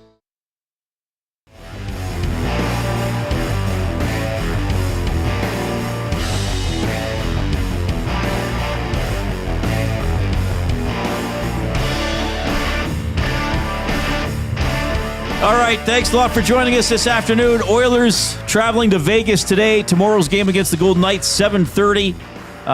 We'll get probably 7:50, but I'll confirm that tomorrow. We will have, at 6 o'clock tomorrow night, the GCL Diesel Oil Stream pregame show hosted by Tom Gazzola. He will be at Hudson's White Ave, and then on after the game as well to break it down. Could be the final game of the series. Let's hope so. It would be great if the Oilers could finish it off in 5. Of course, Hernan Salas, a big part of that show as well. I jump on after the game for Reeds for Edmonton Garrison Memorial Golf and Curling Club as the Oilers very impressive last night with a 3-0 victory over the Vegas Golden Knights. We still got, we're not even halfway done the show. It's good because we still have plenty to talk about. We're going to have clips from Chris Knobloch in mere seconds here. We're going to have, this will be a blast. Lieutenant Eric's going to come on the show from the Nielsen Show. We don't have him on nearly enough. I think he's only been on twice before. Isn't this our 9th month doing the show? But maybe with him, less is more. But it's always so beautiful. It is, but I would be fearful of oversaturating the use of Lieutenant Eric. Overexposing Eric? Yes, overexposing Eric. He's fun, though. He's a lot of fun. We should do that. We should name it when he comes on, Lieutenant Eric Overexposed. Fully exposed. Fully exposed. We are going to have buying or selling for Damon Bunting. We're going to crunch the numbers for Gallo LOP. I'm going to make bizarre and useless predictions later on and crunch the numbers. I'm going to make the most useless, meaningless, just for fun predictions that we could think of. Like Jay was like, you're actually going to do this. I was like, yeah, why not? And Jay was like, okay. They're so useless, I don't even know where they are. I think they're on the backs of one of these papers. So I found them. That's great. And Jay is going to tell us, because we're kind of keeping tabs on stuff. I mean, we don't reveal everything about our lives, but there's things away from work that we like to update people on or have some fun with. And you're coaching flag football. Yes. What is it? The Ardrossan Packers? Yeah, technically. Yeah, it's the Packers of the Sherwood Park Flag Football League. The 10-11. SPFL? SPFFL. Oh, FFL. Flag football. You never want to miss an F. Can't. And your daughter, it's a co-ed team, but your daughter is the only girl on the team? Yeah, she threw her first quarter touchdown last weekend. Okay. We got a big practice So to tonight. tease it, yeah, there's a big practice tonight because something is changing. Yes, and it could ultimately shape the outcome of the rest of the season. The future and of maybe the season define these kids' lives. Hangs in the their lives hangs in the balance. Who knows? Or their lives hang in the balance. Sorry, that was bad grammar. I caught myself though. Goof up. It was a goof up. It's been a while. We don't keep track of all our goof ups anymore because there's too many of them, everybody. There's simply too many of them. 780-218-9999. You can text us the River Cree Resort and Casino inbox, and you can keep chatting with us and with each other in the Nasty Chat. Keep giving us the thumbs up on YouTube. We're a dozen away from 155, which is double word of the day territory. Sorry. We're a dozen away from 100 and... Oh, hang on. There's Sammy. Mooner was telling me last night, Cam Moon, that Sammy Hager's doing a residency in Vegas. Of course he is. But he's not going to go. Sammy Hagar's not going to go to his own residency? No, Mooner's not going to go. Oh. Wait, he's doing one right now? Yeah, I think it's going on somewhere in Vegas. Well, why wouldn't Cam Moon be going tonight? Mooner's got other things to do. Like what? I don't know if Mooner's a big Vegas guy. Why would he bring it up if he didn't want to go? I don't know how we started talking about it. Maybe he just knows that you like. Yeah, maybe that's what he was telling me. Right? Yeah, but I'm not going to Vegas. Maybe he can go and FaceTime you. Just live stream the whole concert. Yeah, that'd be amazing. Well, wasn't that one of the best Def Leppard shows you ever went to? They were at the Joint at the Hard Rock Hotel. Yeah, I don't know where Sammy is. I can't remember. It wouldn't be hard to look it up, but I'm really not, for some reason, not that interested. Yeah, but the Def Leppard show at the Joint at the Hard Rock Hotel, I don't know, it's a 5,000 seat venue and it's just made for music, right? It sounded really good. You could see really well. It was awesome. I wonder if Sammy Hagar's rider is full of Pepsi Clear. And brown M&Ms. Well, before he was on Van Halen. Right Now, that was a song that they used for Pepsi Clear? Yes, that's right. That was an SNL spoof ad, wasn't it? No, that was legit. Oh, right, and then SNL did Crystal Gravy, right? The clear gravy.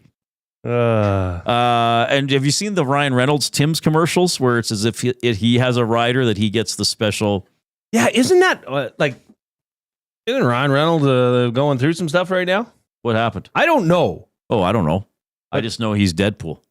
Yeah.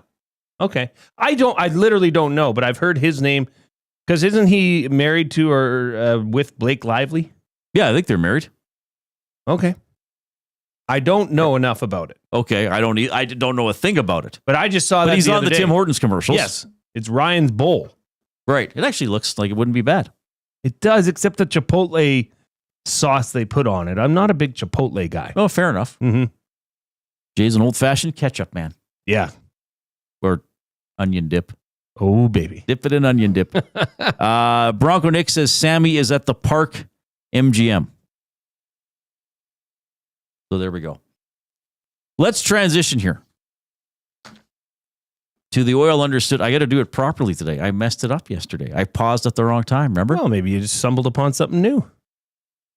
The Oil Understood for GCL Diesel, providers of the best diesel engine components around, from turbochargers to injectors, fuel pumps to sensors. They are the critical engine component experts, proud to serve Edmonton and Northern Alberta for over 50 years, and now a partner of Edmonton Sports Talk and the Reid Wilkins Show. GCL Diesel. Diesel. Aiden, can you quit slashing me under the desk? Understood. Okay, there it is. Paused at the right time. Chris Knobloch, head coach of your Edmonton Oilers, took some questions today before the team departed for Las Vegas. We were talking about about Jake Wallman. Knobloch made some comments about Wallman being acquired and fitting in. When we made that trade, we wanted versatility. We added a couple pieces, Trent Frederick being another guy, and Wallman another one, where just you never know in the playoffs with injuries, and you need versatility. And we saw that last year, went through the playoffs, through our series, and guys in and out of the lineup and different roles. And Frederick and Wallman are very similar with the versatility of them. Like when you ask me about Wallman, well, Wallman's can kill penalties. He can be on the power play. He can play on the left side, right side. There's a lot of versatility, and we've been using him in all those situations. So, and then also, you look at his play and the plus minus the playoffs, he's obviously bringing a lot to our team. And when we're looking for a fit, yes, we wanted versatility, but we also wanted somebody that fit our team. And what was good, and we felt our team is, we're good at moving the puck, and we've got some offensive players, and we just don't want to be a chip and chase off the glass, go and chase it down. We want somebody who makes a good first pass so our forwards can generate some offense. And, he's been doing a lot of that. And, one unexpected thing that we found out about him is, the competitive side of it and how many block shots he's had. So he's been doing a lot of good things for our team. And, I don't think we'd be in this position if we hadn't added a guy like Wallman, Klingberg to add to our defense, especially when we're missing Ekholm during this time. Well, I'll tell you what, Wallman, and I've said this before, didn't think he was very good the first two games in LA. I think that could apply to a lot of Oilers. He's been solid. So here's the thing. Jake Wallman has played 10 playoff games. He's plus 13. Now, we all know, I feel like I have to say this every time. We all know plus minus is not the be-all and end-all of stats, and it's not perhaps given as much weight as it might have been when I was a lad learning about hockey. Papa, what's this column in the newspaper? But he's plus 13. The next best Oilers are Draisaitl and McDavid at plus 7. So I always say when there's some separation, the guy's doing something right. And Jake Wallman has 2 points. So it's not as if he's out there figuring in on every goal points-wise, but it basically means he ain't getting. They're not getting scored on when he's on the ice, which is pretty impressive. I mean, when it's that big of a number in so few games, right? You have to take note of it. That was part of a play of the day for us yesterday that didn't work out. But Jake Wallman was to be a plus player, was on it because it's a good pick right now. He's doing the right things, and yes, the whole team played at a different level last night. Absolutely, but it was nice to see that and. Who would have thought on trade deadline day when that trade came across the desk that Jake Wallman would be your leading plus-minus player in the Oilers playoff run? Yeah. by a long shot, too. And he's leading the team in the playoffs in blocked shots as well with 28. Nurse has 26. So, yeah, Wallman's been very, very good. Again, I think after a bit of a slow start, I mean, we know he can move the puck, but he's playing a bit of a rugged game as well. So a really nice addition for the Oilers. By the way, Zach Hyman has, I think the guys were talking about this earlier, Zach Hyman has 65 hits. 10 playoff games. Lieutenant Eric tweeted that out earlier, so I wanted to get his opinion on it as to, is that, because that's something as well that's a bit subjective, right? Yeah, I'm not a huge, the blocked shots, pretty easy to track. Hits, they can change from rink to rink, but, Hyman is playing physical. And we talked about this with Belzy.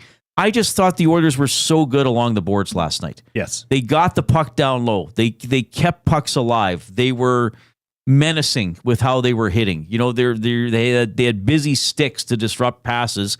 And then plus they did that without ever getting out of position and giving up. I guess they gave up a breakaway. I don't think there were any other odd man rushes that come to mind. Just a really thorough game by the Oilers last night. So Wallman, a good story. What about Kasperi Kapanen going in and playing so well? Here's Knobloch. You look at his first couple shifts and his skating, and you can see the speed, and he's one of the best skaters in the NHL, but he's also one of the most powerful. Like, he's a strong person, and, he had 3 hits, I believe, in his first 2 shifts, some big, hard hits, so it really set the tone for our team and, also gives our guys some energy. So here's what I would say about Kapanen. It was speed with a purpose. Because yesterday I was saying, okay, he's fast, and okay, he's fast. Yeah. But it was speed with a purpose, and often to, what did Harry Neal used to say? He arrives in a bad mood, or he arrives in an ill-tempered mood. So he got out there, he hit, he had a couple, that one wrist shot he had just from the right side of the slot in the third period. I thought that one might be going in. Pretty good shot there. So, again, Knobloch pushes the right buttons. He puts these guys in. He makes a line with Draisaitl, Podkolzin, and Kapanen, where many people were like, huh?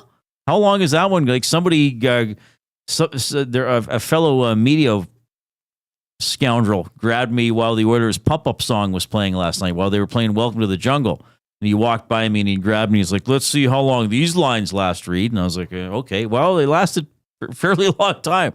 The entire game, because they worked. Let's get a quick update from Knobloch, such as it is on Mattias Ekholm and Calvin Pickard. Yeah, Mattias has been on the ice, very light skates. He will not be joining us this series. We're hopeful that he can join us next series if we're able to get to that. But and then Calvin's just, again, he's day to day. Okay, but we know our Tom Gazzola has reported we're not going to see Pickard this series, and we're not talking about needing him after how Skinner played last night. No, and that's a good problem to have. What about Ekholm? And I just, when was that? When was his last game? Was that April 4th? Sounds about right. Yeah, probably in that neighborhood. Okay, so he's been off now for just over over a month. Yeah, 5 weeks.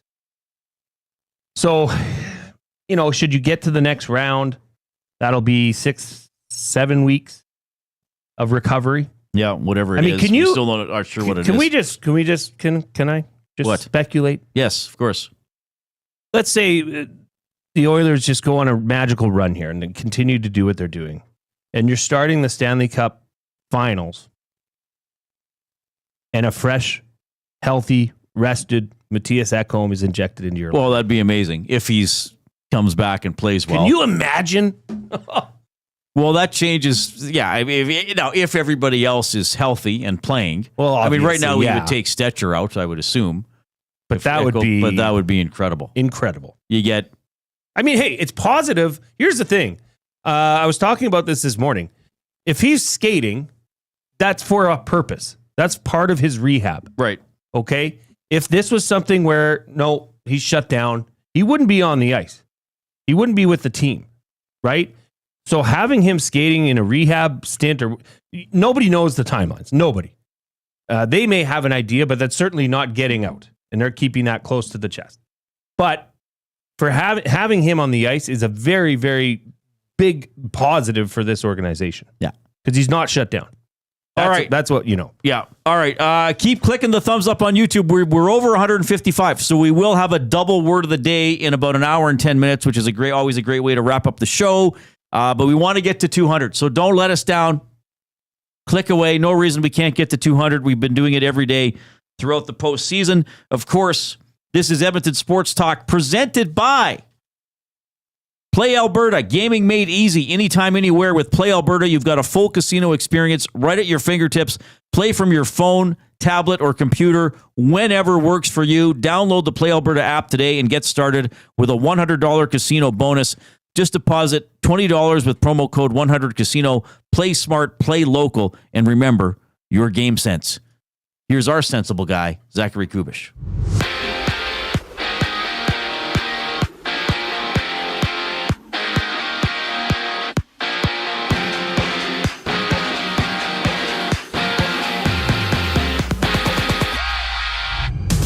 Round 2 action continues in the NHL. Dallas leading 2-1 in their series against the Jets as they host Winnipeg in Game 4. Miro Heiskanen has been activated off the injured reserve for the Stars. He's missed the last 3.5 months when recovering from a knee surgery. And Game 3 of the WHL Championship Series goes down from Spokane. That series tied at 1 apiece between the Chiefs and the Tigers, while back in Edmonton, 2024 West Division All-CFL lineman Mark Cordy has signed an extension with the Elks, keeping the Spruce Grove native with the green and gold through the 2027 season. And after being taken off the court in a wheelchair last night in Game 4 against the Knicks, Boston's Jason Tatum has undergone successful surgery to repair his ruptured Achilles. 2 games dot the NBA slate tonight. At 5 o'clock, it's the Cavs and Pacers tipping off. Indiana can close their series as they're up 3-1 before Denver hits the court in OKC for Game 5. That series locked at 2 apiece. And out in Toronto, the Jays are back in action with their opener against the Rays. Jose Barrios gets the ball for Toronto. First pitch just after 7. Right now, there's just 1 game live. The Brewers down 1-0 to the Guardians in the top of the 3rd inning. This sports update is brought to you by Advantage Sports Medicine. Connor McDavid's got a team of specialists, and you're stuck with a bag of frozen peas. Get the same locker room approach that's trusted by the best in the game. Call them at 780-460-9977 or visit their website at AdvantageSportMed.ca to book an appointment today. After a brief timeout, Reid and Jay continue the show. I'm Zachary Kubish, and you're up to date. Get your fix every single game with the GCL Diesel Oil Stream pregame and postgame shows with Tom Gazzola and Hernan Salas. Whether it's breaking down the starting lineup, predicting key matchups, or diving deep into the game's biggest moments, Tom and Hernan are here to give you the best insight and analysis in the city. After the final horn, get the breakdown of every key moment, performance, and player reactions. It's your one-stop shop for all things game day. Catch the GCL Diesel Oil Stream pregame and postgame shows with Tom Gazzola and Hernan Salas, only on Edmonton Sports Talk, your clear choice for Edmonton sports. Timeout, Edmonton. The new Play Alberta app has arrived, and it's here to make your gambling experiences more fun, exciting, and secure. Enjoy the convenience of hundreds of casino games, betting live on your favorite sports teams, and access to lotteries all in one place, anywhere in Alberta. Enter code YEG50 to receive a $50 free bet when you make a $5 minimum deposit. That's a $50 free bet for new and existing users using code YEG50. Remember, if you gamble, use your game sense. You've always known GCL Diesel as the experts in diesel fuel systems, but did you know that GCL is also your source for turbochargers and turbo repair? As a turbo supplier for Garrett, Borg Warner, and Holset, GCL can provide genuine original equipment turbos at wholesale prices. Whether it's diesel, gas, natural gas, or performance, we can provide you with the turbo or custom repair you require. Turbo questions? We've got turbo answers. Visit us in the West End or online at GCLDiesel.com. GCL Diesel, turbochargers, understood. Keep your team jersey and rally towel close by and help bring the championship home. For all your other treasures, store them with Sentinel Storage. Store Canadian. Try 4 weeks free at sentinelstorage.ca. Proud partner of the Edmonton Oilers.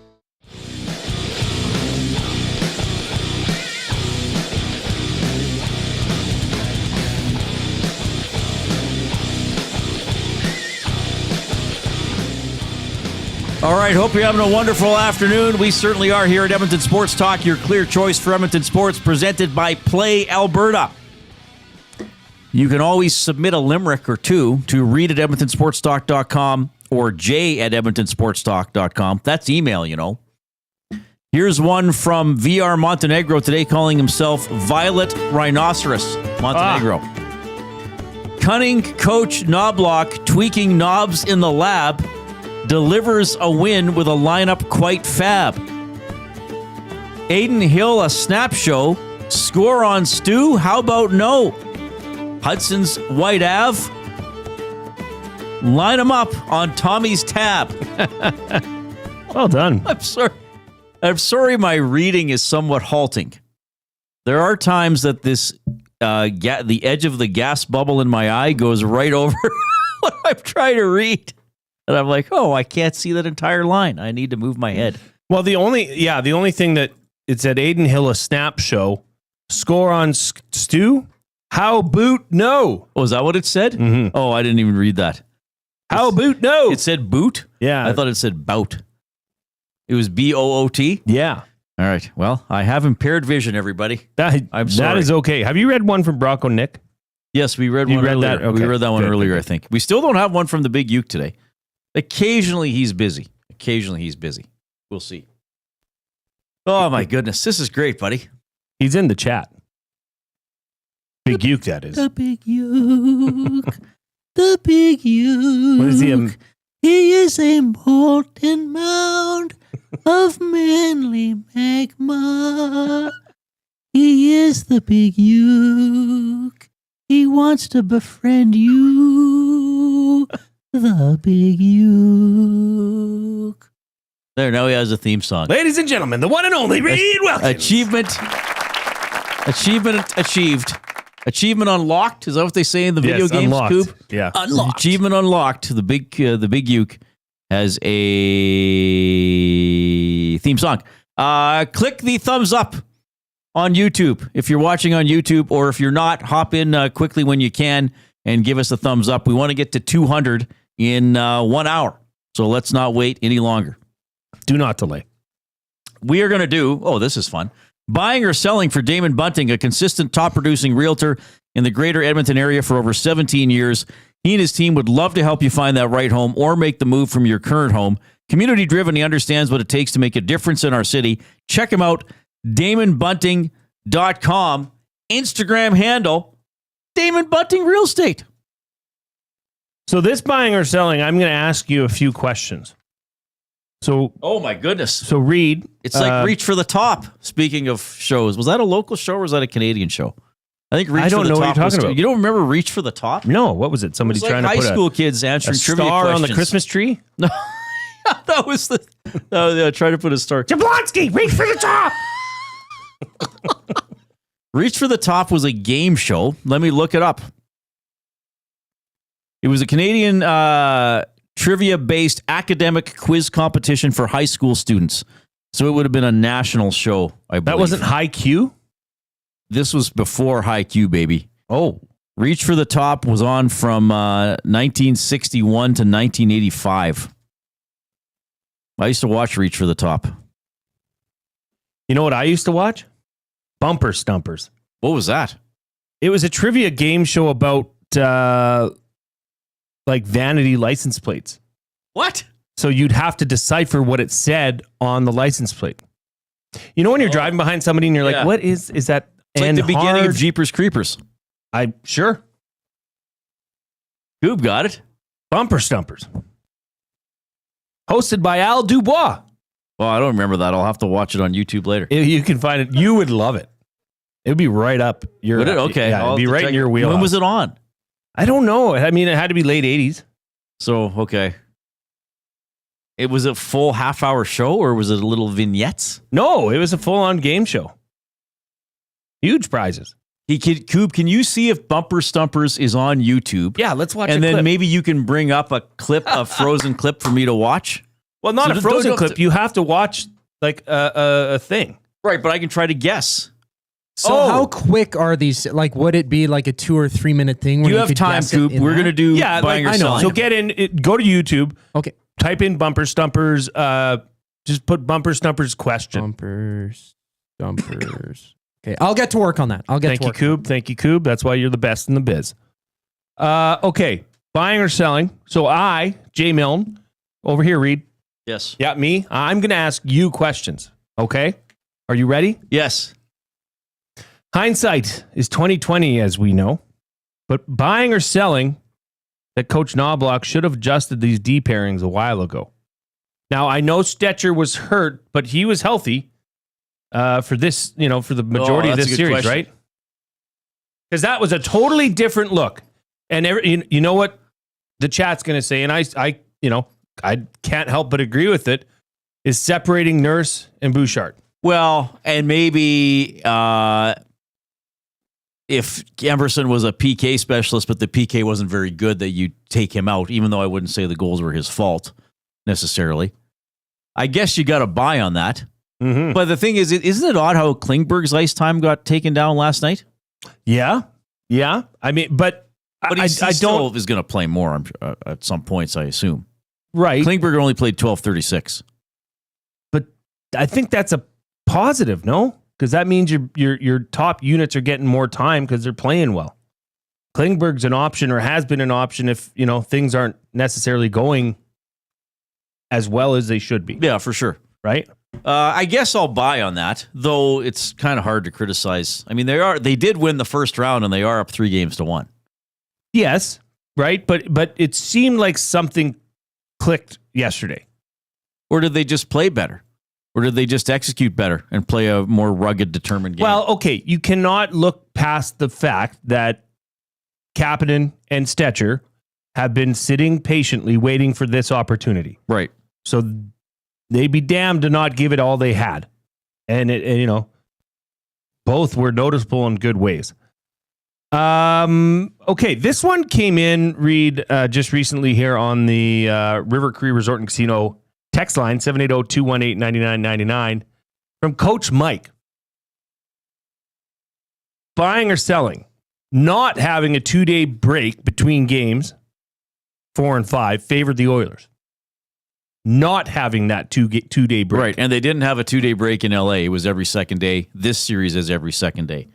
Does that buying or selling that favors the Oilers? I'm going to say that I would say buying. I say it favors the team that's leading the series. Yeah. And I know there's not a lot of game-to-game momentum, but there's not that extra day for the losing team to remove themselves from the loss or go over tactical things or try to make changes. So I will say the pace of the series helps the Oilers. Yes, buying. Or Adin Hill to settle down. Maybe Right. he's still freaking out. Maybe he's still freaking out. I told you I was going to ask you one that I think I know the answer, but I still wanted to ask it to you. Okay. Buying or selling? The will of the Vegas Golden Knights is broken. Selling. Series 1,000% selling. Why? I'm never going to say that a team is, especially of their caliber, is going to give up. I don't think their will is broken. I think maybe I think they know they're at a disadvantage. I think they realize they were beaten pretty badly last night. But I also think they feel, okay, we got to come out on the front foot. We have to initiate. We have to be as physical as the Oilers were. We have to be the guys getting into their crease and all the kind of stuff that the Oilers were doing. And I think the Golden Knights believe they can do it. So I do not think the will of the Golden Knights is broken in any way. I think the Oilers maybe are a better team if both teams play really well and the Oilers can stop Vegas from what they're doing. But no way do I think the Golden Knights are broken. Not at all. Buying or selling? The Oilers. What do you think? You don't think the Golden Knights are broken, do you? Does anybody believe that? Would any Oiler fan believe that? How could you? I have a real issue, Reid, and that's why I was very, I won't say heated, but I was sure engaged in the conversation off the top of the show about Adin Hill. That is not good for your starting goaltender to act that way. Now, in the post game, Elliot Friedman stated or thought that somebody must have talked to him after the first period and said, look, you got to cool it down. Because those antics weren't really seen after that. Yeah, maybe. I don't know. But if your goaltender, who's supposed to be your rock, your most composed player on the ice, you can't have that kind of emotion as a goaltender. That's happening. Then I don't know, Reid. I just can't I can't look past that. I mean, maybe a coach says, Aiden, just stop the puck. Okay, we got other guys to fight. Maybe you just say something like that. But I don't know. Even that says a lot. If that is a conversation that's happening on the team charter back to Vegas. Okay, maybe the Oilers have frustrated or put some doubt into the Golden Knights. I would maybe grant you that. Okay. I do not think they have broken the Golden Knights. Okay. No way. This series is not over. I expect tomorrow's game to be extremely difficult. Why? Because I almost always expect that, because that's more likely than the game being easy or lopsided. The Chaos Jester in the Nasty Chat asking, what kind of shower does a Golden Knight take? Well, if they don't take their armor off, a rusty one. Oh! So I think I know what the Chaos Jester is going for, and we're not going to satisfy him by giving him that answer. I don't think. Okay, one more. Buying or selling? The Oilers should actively agitate Adin Hill early on in tomorrow's game. Buying. They should activate everybody. They should agitate everybody. I mean, they're going after Pietrangelo. What about when he blocked that shot and was hobbled, and McDavid still Right. hit him? Yeah. But I mean, you got to do that sort of thing. No, this is the beautiful thing, though. That when all those years the Oilers were bad, and then even some of the years they've been in the playoffs, well, they don't play heavy enough, right? They can get pushed around. The Oilers over the years, especially now with the lineup they have, with Kane playing this way and Frederick playing this way and Kapanen coming into the lineup and playing like that, the Oilers can't be bullies. They can play the heavier game. You know, like and this was our concern yesterday, and what did Gazdic say? You know, Florida and Vegas, they play the same way. Like, they will wear you down. They will be relentless. That was the Oilers last night. They were completely relentless. And there were times, I mean, the Oilers, of course, weren't entirely clean. There were turnovers. There were some scrambly moments, but there was rarely a Golden Knight who had time to breathe, who had time to say, okay, I got the puck. I got a chance to take a look around and set something up. Well, and when there were, I mean, Barbashev had that partial breakaway in the first period. There was a really nice shot pass that was tipped on net. I forget who it was. McNabb. But when they were, Skinner was there. Skinner made the saves, but also Skinner had a manageable workload. It wasn't like 15 grade they weren't chances. Hanging him out to dry. No, it was he made the saves he needed to make. There weren't flurries on him generally. I mean, maybe that one in the third period where I think he made a save, then Nurse made a block, and then he made another save. That was huge maybe saves. That was maybe the busiest time around the net. I mean, the Oilers played very well. Like, that's the formula. That's the formula. Play heavy, play hard, play responsible, play safe without sacrificing the chance to pounce. And I don't think they did. I mean, the Kane goal was a perfect example. It was behind the Oilers' net 6 seconds before they scored, and they did a great job getting the puck up ice. So, yeah, I think now, but here's the counterpunch. Vegas knows they have to be better early. They have to be physical. They have to try to get to the puck to the net. They have to do all the things we were talking about the Oilers needing to do last night. But I think the question is, when you see the Oilers really assert themselves, do other teams have a chance to get on their toes and get going? Maybe not. Maybe the Oilers can play that well and just stifle teams. Do you think the game... Now, this might be an unfair question, but do you think the game is won or lost in the first 10 minutes of tomorrow's game? No. Partially? If it's 2-0 Oilers. Right. Then, I mean, let's just say this. We could both agree that the start of tomorrow's game is very critical. Oh, of course. Sure. For both teams. And I guess, you know what? We've been beating that drum all playoffs here, is for the Oilers to come out strong. And they did it. Was that not the first time they've done it all playoffs? Well, they were up 2-0 on LA in Game 3. And they were up 2-0 on Vegas in Game 3 of those series. But there was just something different about last night with the physicality.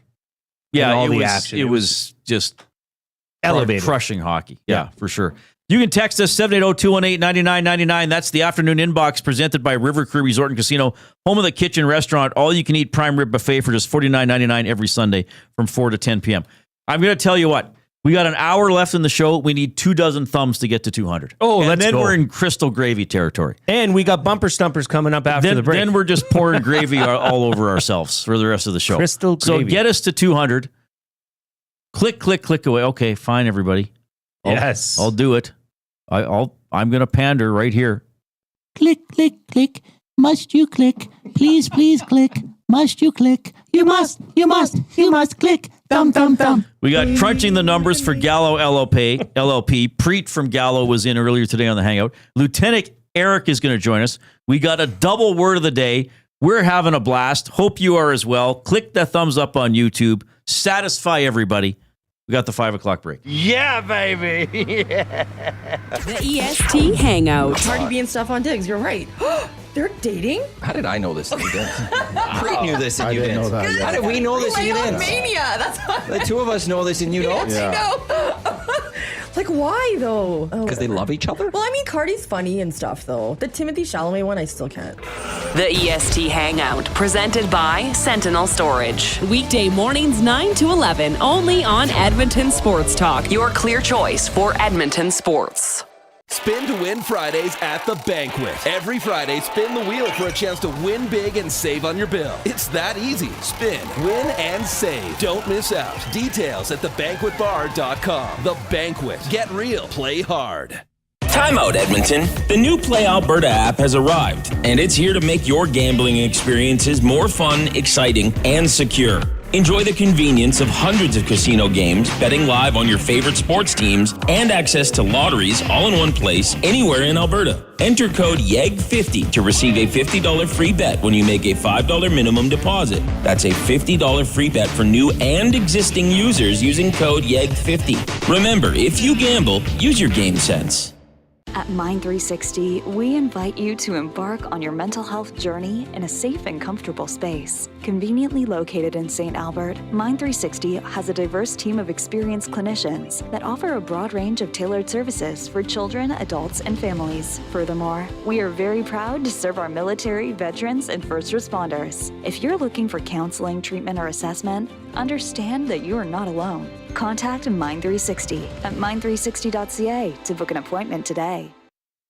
Looking for quality building materials and friendly advice? Visit us at Windsor Plywood Leduc, family owned and locally run since 1993. From interior materials for doors, flooring, baseboards, and all the finishing touches to all you need for your outdoor projects like cedar lumber for decks and fences, plus all the plywood you'd need. Our full-time on-staff carpenter can help with anything odd-sized or custom, and from domestic hardwoods to exotic selections, we've got you covered. And if we don't have it, we'll track it down for you. Windsor Plywood Leduc. We're the experts you need to know.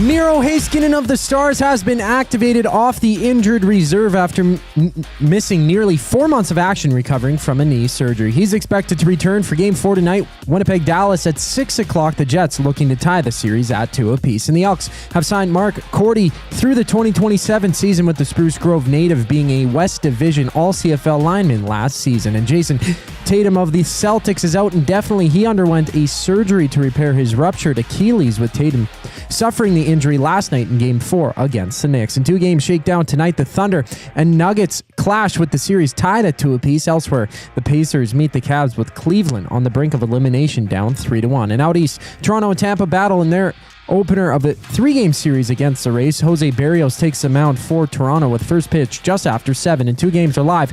Right now, Boston and Detroit runless in the first, while the Guardians lead the Brewers 1-0 entering the 5th inning. I'm Zachary Kubich. That was your sports update. The third and final hour of the Reid Wilkins Show starts right now.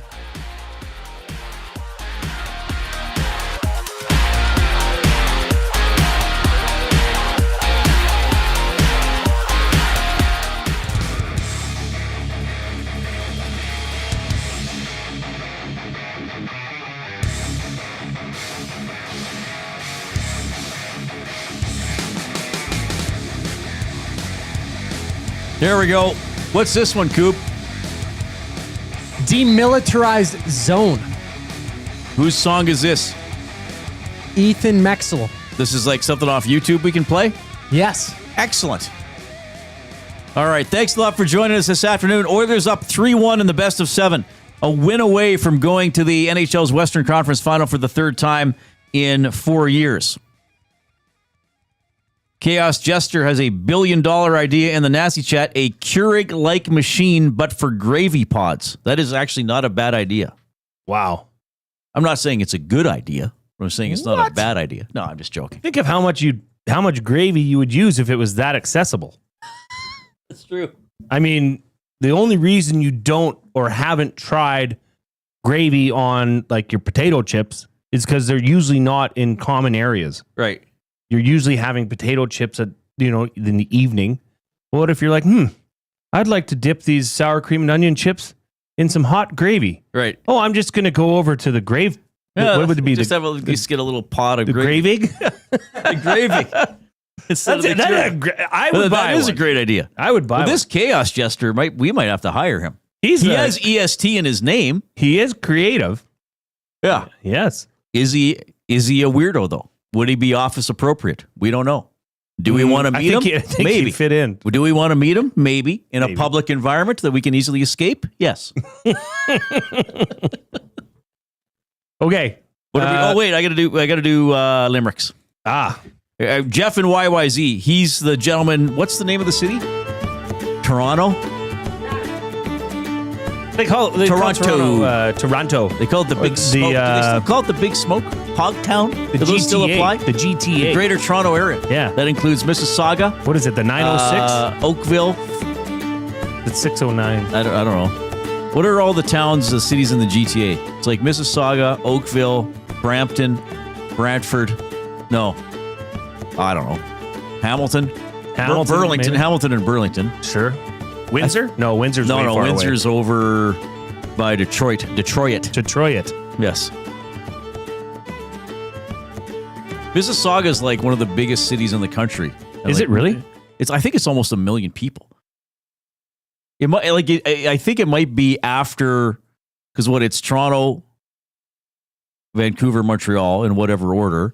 Then I think it's Edmonton and Calgary. Mississauga might be bigger than Ottawa. I'm not sure. Mississauga. Yes, but people don't know. Like my aunt lives in Mississauga. She's like, nobody knows anything about Mississauga because we're just attached to Toronto. Right. And everybody just thinks it's Toronto, but it's its own quite large city. You learn something every day. Yeah. Well, possibly. I mean, it's incomplete information I gave. It's like, I think it's 6th. I don't know. Jeff and YYZ. Isn't the airport actually in Mississauga? The Toronto, the Pearson Yeah, Airport? isn't it actually in Mississauga? Well, it must It's be now close. that you say it. If it's not, it's close to being in Mississauga. Do you know that Edmonton's International Airport is its own city? No, it isn't. Yes, it is. What? Yes, it's its own city. Who said that? It's facts, man. Facts said it. I'm Johnny Facts, and I decided this is how it's gonna be. Oh my goodness! It is. It's airport, its own city. Well, I search up Mississauga in 2021. No, the Edmonton Airport is not its own 720,000 city. People. All right. I thought it was. Why did I think that? Trying to pull the wool over my eyes. Why did I think that, people? I don't know. That's, even by your standards, Jay, that's a bit bizarre. No! All right. Jeff and YYZ wrote a limerick. Why do you think airports are allowed to serve booze at 24 hours a day when nobody else can? Because time is meaningless when you're traveling. So what if... Actually, that's not true. Time means everything. You What gotta be about on time. What about at the Cooking Lake Airport out southeast of I Sherwood don't Park? think that's the same. Can they serve alcohol I don't whenever think they that's the same caliber of airport. want? Does it have to be an international airport? Oh, maybe. And maybe there's just international airport rules. Maybe. Yeah. Jeff and YYZ has written a limerick. He sent it to Reid at EdmontonSportsTalk.com. A shout out with Skinner's mustache. Night zone did Kane constantly thrash. Aiden was ticked. His ego was pricked. Game 5, Oilers continue to smash. Pretty good. Now let's do the big ukes now as well. On this beautiful Tuesday, Reid sung me a theme song. While lyrically glorious, it wasn't too long. Oilers need one. Tomorrow, get it done. I think what EST needs is a mighty big gong. Remember the Gong Show? Speaking about old shows. That would be cool to have one hanging here. So what do we need here? We need a map of Alberta. We need a whiteboard? Or what was the other thing? A map of Alberta. Yep. Now, is there a pull-down gong? Sure. Why not? We need a pull-down gong. A large gong. That would be cool. Yeah, we just hit it whenever we wanted. Lieutenant Eric's going to join us in about 7 or 8 minutes. We are doing, I don't know if we're actually going to do anything number related. Crunch the numbers. Well, I mean, the bumper stumpers. Oh, yeah. Are we doing that now? Yeah, okay, that'll be Crunch the Numbers for Gallo LLP, Chartered Professional Accountants, where they go beyond the numbers to ensure the continued success of your business. Reach out to Preet or John at Gallo LLP if you would like to discuss further how they can crunch your numbers and help your business grow. Visit their website, GalloLLP.ca, and see how Gallo LLP can help your business grow. Oilers travel to Vegas today, by the way. Game 5 tomorrow. All right, so I'm going to do bumper stumpers. Is that what's happening? I think that's how it's set up. So what do I watch? Watch the screen, and there's going to be audio with it. It's hard for me to see. So even if you're listening, you can get the idea, and then I can explain. So essentially, they show you a bumper sticker or a bumper, and I have to figure out who it belongs to or what it says. A license plate. A license plate. Sorry. Yeah, just roll it, Coop. It should explain. Make itself. that as big as possible, Coop, because I can't see very well. Take a look at these two plates and tell me which one, the left or the right, belongs to a dummy. Can you the pause left it, Coop? or the right belongs to a dummy. Why are we even here? The left or the right belongs to a dummy. A dummy. Mark. Right. No, Marilyn and Dawn. 10 seconds, go. So, F-U hug.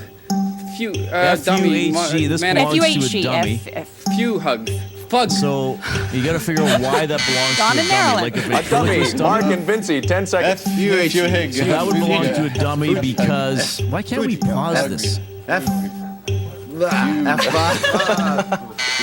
don't Some know amazing why. words and sounds. F-U-H-G. We don't get an answer. Do we get the answer? We didn't get the answer.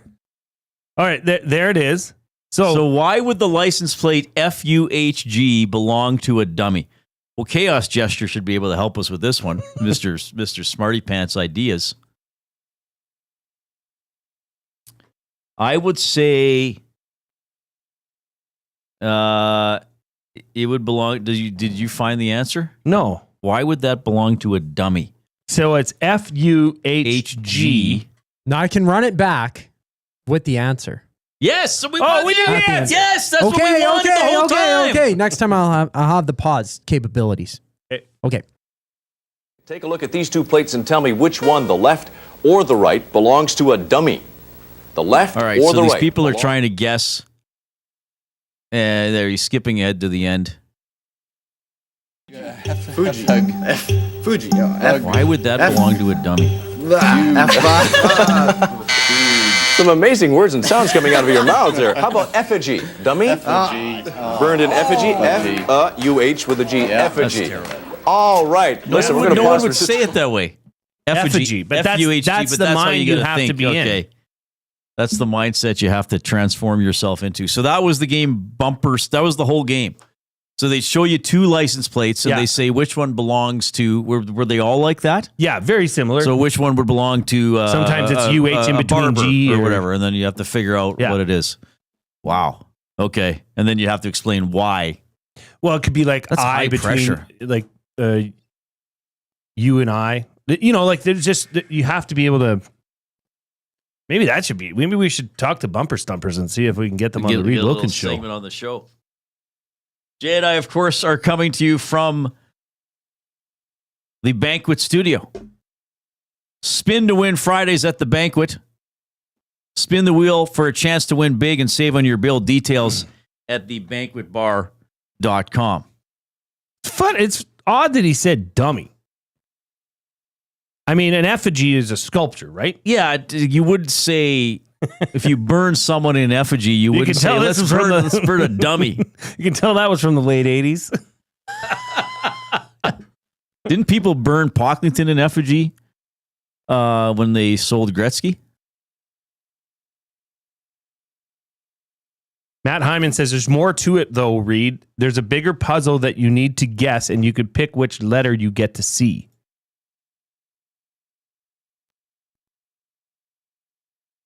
All right. Sorry, I'm not ignoring you. Yeah. According to worldpopulationreview.com, Toronto, 2.6 million. Montreal, 1.6 million. Calgary, just over 1 million. Ottawa, 812,000. Edmonton, 712,000. Mississauga, 668,000. This has Vancouver behind North York and Winnipeg. Just the city of Vancouver. Now, I don't know. It says 2025 for that. So anyway, Mississauga is quite a large city, no matter how you slice it. And YEG it's called an airport city. So airport cities are urban developments at or next to airports. In addition to traditional aviation services, airport cities offer unique commercial, industrial, logistics, retail, entertainment, and hospitality opportunities. Oh, cool. So the Canadian Encyclopedia.ca has Mississauga 7th behind Toronto, Montreal, Calgary, Ottawa, Edmonton, Winnipeg. And then Vancouver 8th. So Vancouver's smaller, I guess, because when they talk about Vancouver, just the municipality of Vancouver, I guess, doesn't have as much population as others. What's the closest suburb of Vancouver? Well, there are lots. There's North Vancouver, West Vancouver, Abbotsford. Is that not Vancouver? I think that's part of the metro area of Vancouver. Where's just Vancouver from? Burnaby. Yeah. Would that not be one? I think Burnaby's down there. White Rock is around there. Abbotsford? Yeah, I said Abbotsford. Surrey? I think so, yeah. So anyway, Jasmine says Surrey is huge. I mean, if there's anybody that knows about Vancouver, well, yeah, that's and her loving second the home. Canucks, it's Jasmine. Yeah. Yes. Specifically loving the Vancouver Canucks. Clearly. All right. Where are we? We need 8 thumbs to get to 200. Don't let us down, everybody. Oh, Richmond is down there as well. 8 thumbs to get to 200, which would be another great postseason total. We're going to have a double word of the day. And oh my goodness, Lieutenant Eric from the Nielsen Show when we get back.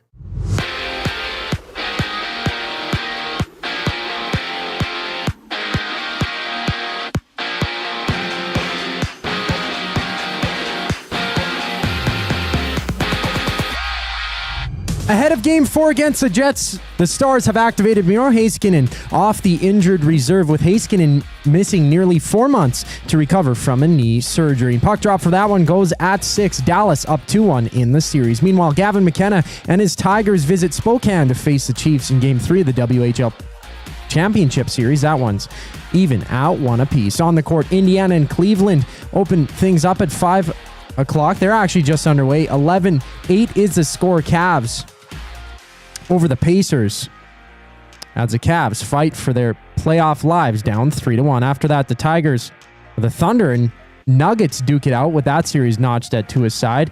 MLB action has the Jays and Rays with their series opener. First pitch for that one is just after 7. Jose Barrio takes the mound for the Jays. And the Tigers are underway against the Red Sox. That one's 1-1 in the 3rd inning. Meanwhile, the Guardians and Brewers are in the 6th inning. Guardians up 1-0. And it's been announced that Charles Oliveira and Ilya Taporia will meet for the main event at UFC 317 with lightweight champion Islam Makhachev, who's ranked number 1 for the pound-for-pound fighter rankings in the UFC, is moving up to face welterweight champion Jack Della Maddalena later this year. This sports update is brought to you by Clover Bar Feeds. Clover Bar Feeds has all the animal feed you'll need. Get top-notch service and selection from their family-owned business. Visit Clover Bar Feeds at 200 Portage Close in Sherwood Park, or call them at 780-467-5014. The one and only Lieutenant Eric joins us on the other side of the break. I'm Zachary Kubish.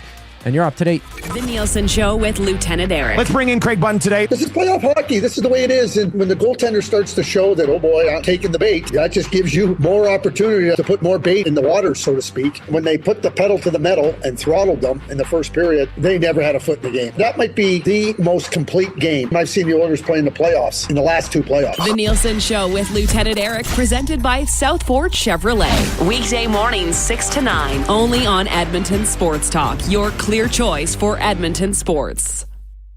Strike up some fun at the Banquet Bar. Bowling, drinks, and a great time with friends where the good times roll. Whether you're here to bowl or just hang out, the Banquet Bar is your go-to spot. Get real, play hard at the Banquet.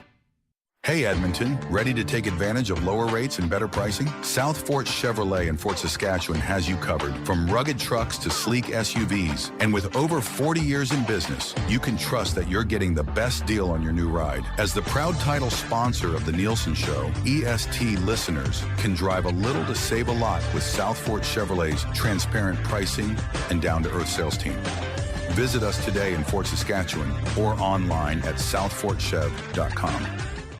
Your home for great performances is the River Cree Resort and Casino. My mother used to let us not lock the doors. She's like, if you're locking the doors inside of the house, it means you're doing something you shouldn't be doing. Yeah, that's why we lock the doors. Host of the Bad Friends and Whiskey Ginger podcast, don't miss Andrew Santino, Freeze Peach, live at the River Cree May 22nd. Michael, what are you doing? We have locks on the outside of the house to keep criminals from coming inside. There's no criminals inside of this house. Yes, there are, Karen. Get your tickets at rivercreeresort.com. Excitement, bet on it.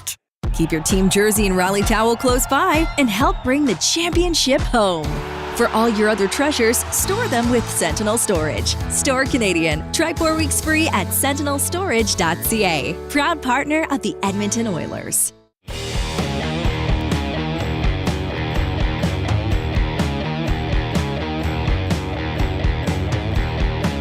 Oilers head coach Chris Knobloch was asked, so how about Evander Kane? He can miss the entire regular season and then jump right into it in the playoffs and be a great player for you. Well, I think there's a couple factors. One, he's an extremely gifted athlete. He's very strong, fast, powerful. He has an upper hand on that area of the game on most players. The other one is, he likes the competition. He likes the level of intensity, and the game means more at this time of the year. He rises to that occasion where you see other guys maybe wilt, but he likes the competitiveness and the type of game. And also, you mentioned the game changes. It changes more to what fits his style. More physicality, harder to get to the net. There's more battles, more hits. So those are all attributes that he's good at. Evander Kane, outstanding for the Oilers in the postseason. A goal last night, right in the crease when another goal was scored. He has 36 hits over 9 games as the Oilers are now up 3-1 on the Vegas Golden Knights. Handsome, talented, hardworking. These are all words that our next guest knows how to spell. From the Nielsen Show, it's Lieutenant Eric. Eric, how are you doing, buddy? Good. How are you? Can you hear me? Yes, we can hear you. What's going on? Not much. You? Well, we're just doing the show. How's your day, buddy? What's happening today? Day's great. I was in the back garden for a bit. Some people across the way are doing a little landscaping, so I was listening to that. And that's about it. And then I've been waiting for a half an hour to come on the show. So, like, you've been logged in for half an hour? Yeah, I've just been sitting here making faces at Zach. It's one of the things that whenever you invite me on, the 2 times I log in early just to make faces at Zach, and I hope that he saw them. Yeah, did you notice, Zach? I did, and I appreciated it. Thank you. Oh, great. Yeah. Well, it's great. So I'm curious, Eric. Like, I have never been a morning person. My experience working mornings in broadcasting was very limited, like a little bit in Lloydminster and then a little bit when I was at City TV. I didn't enjoy the routine. I found it just created havoc for my body and my sleep schedule. You're a veteran of it. So I was saying earlier, like, it's 5:25 in the afternoon. You must be winding down. Like, it must be bedtime for you soon. What's your routine? I have a window from 1 to 3-ish. That's when I kind of get down. but then I get right back up again for happy hour. So I'm having a little glass of Pinot Grégoire right now and enjoying that. It was chilled. I had it pre-chilled. But I'm used to it now. I was a night owl. I still like staying up on the weekends, but no, it's this time of day where I kind of get my second wind. Oh, so this is perfect time to have you on. Great time. Because we're getting the full Eric. Full meal deal, baby. Capital E. What you said? Pinot what? Greek? The Pinot Grégoire. Pinot Grégoire. Is that a white? Wine. It's a white. Yeah, it's a cheap white. Okay. I don't mind a white. Chilled, What's your take on boxed wine? I'll drink it. Have you found a red that's good? Like that? No, I don't buy. I don't spend money on it. Oh, you just will. Because I was thinking it would be nice if we could bring in a red or a white and just have them in the reception area here at EST. That way, if you want a little. While you're waiting, in Italy, they drink wine all day, so they brush their teeth with it. You're down, you're totally down. If you pass the hat around, you'll pitch. I'll go in on a box with you. Yeah, easily. Yeah, I'm thinking something, like a good Copper Moon. I think that's a real high end one. Sounds good. I know. You buy whatever brand or make or flavor, and I'll reimburse. I just don't want to go all in myself. Okay. But if we want to pass the bladder around, I'm more than game. So is last night, these playoff games are late. I mean, are you able to stay up the whole time? I mean, barring, let's say if you're not at Hudson's or Boston Pizza, are you able to stay up the whole time and then right after the game you shut it down? Or are you trying to still watch a little bit after to get some of that, post-game information? I usually soak my feet during the game at some point. So I'll get I have a tub and I'll put some Epsom salts and apple cider vinegar to soak my feet. Because I pound the pavement quite a bit, as you know. So I need to keep the body whole. But I stay up though. Oh yeah, I watch the game and then sometimes, usually those Boston Pizza Hudson's nights, that's when I kind of pop in that post-game chat a bit more. But I'll listen for a bit.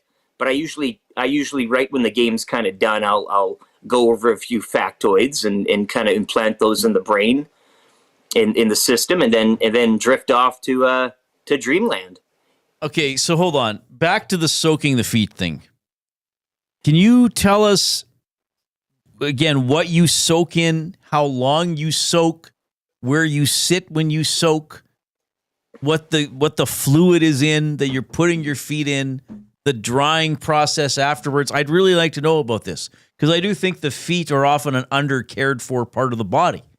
It's true, and Jason, you know this. I mean, pedicures. It's especially during the summer months. There's no shame in doing it. It's good care. So great question. I have like hardwood flooring in my living room. So that when I used to live in the condo, it was carpet, so it was a lot easier to kind of. I have a tub, I'd say a half a foot depth, like a basin, perhaps. A basin, yes, good, yeah. So I fill that up with scalding hot water. I usually dump, a good 2 cups of Epsom salts in there, like I really salt it up, lavender or whatever flavor, and then a couple of dashes of that red wine or apple cider vinegar into there as well. Mix it all up with a wooden spoon, and then I lay down a towel that I stole from a hotel a few years ago. I laid that down on the floor so that no water kind of gets on the floor, and then I have another smaller towel that I keep nearby for the drying. So at this point it's rather hot, so it takes a while to get the feet fully subbed into the water there. So I am kind of testing it out as you go. So that takes a little while. Once you get them in, it feels great. And then I usually let them soak in there until the water starts, as Trev would probably, like a bath type of thing. I can't fill it back up. I don't fill it back. It's one soak. And then when it gets a little like room temperature, it's time to take them out, dry them off, and away we go. Dump the water down my sink. Now, do you not take advantage of the softness of the skin after a good soak to use a little bit of a scrub action? As you said, you pound the pavement, so you build up that callus. Are you not taking advantage of that softness and that softened time?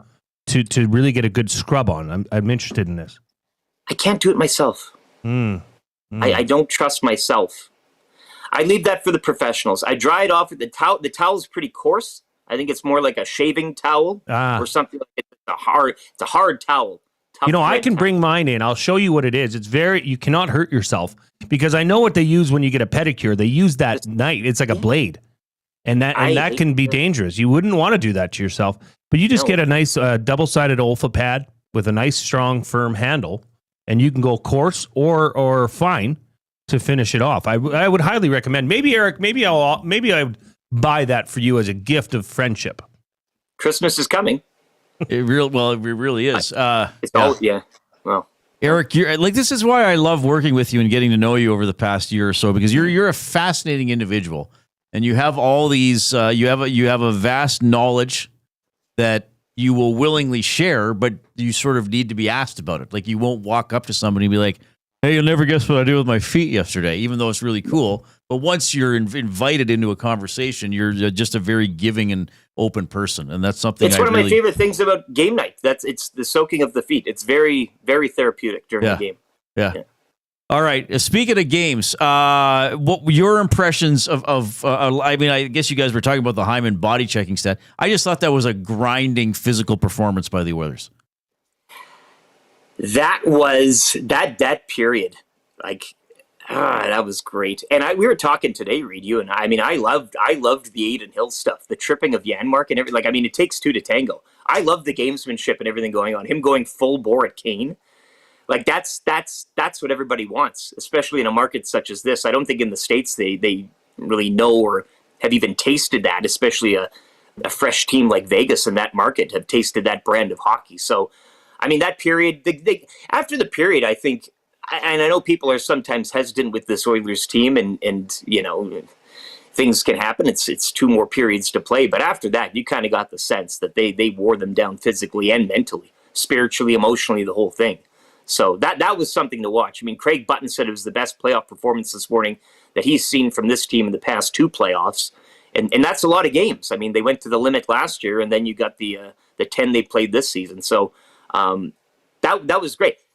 Do they need to bring that every night, though? Can they? I think they could. It's an older group. They don't need to.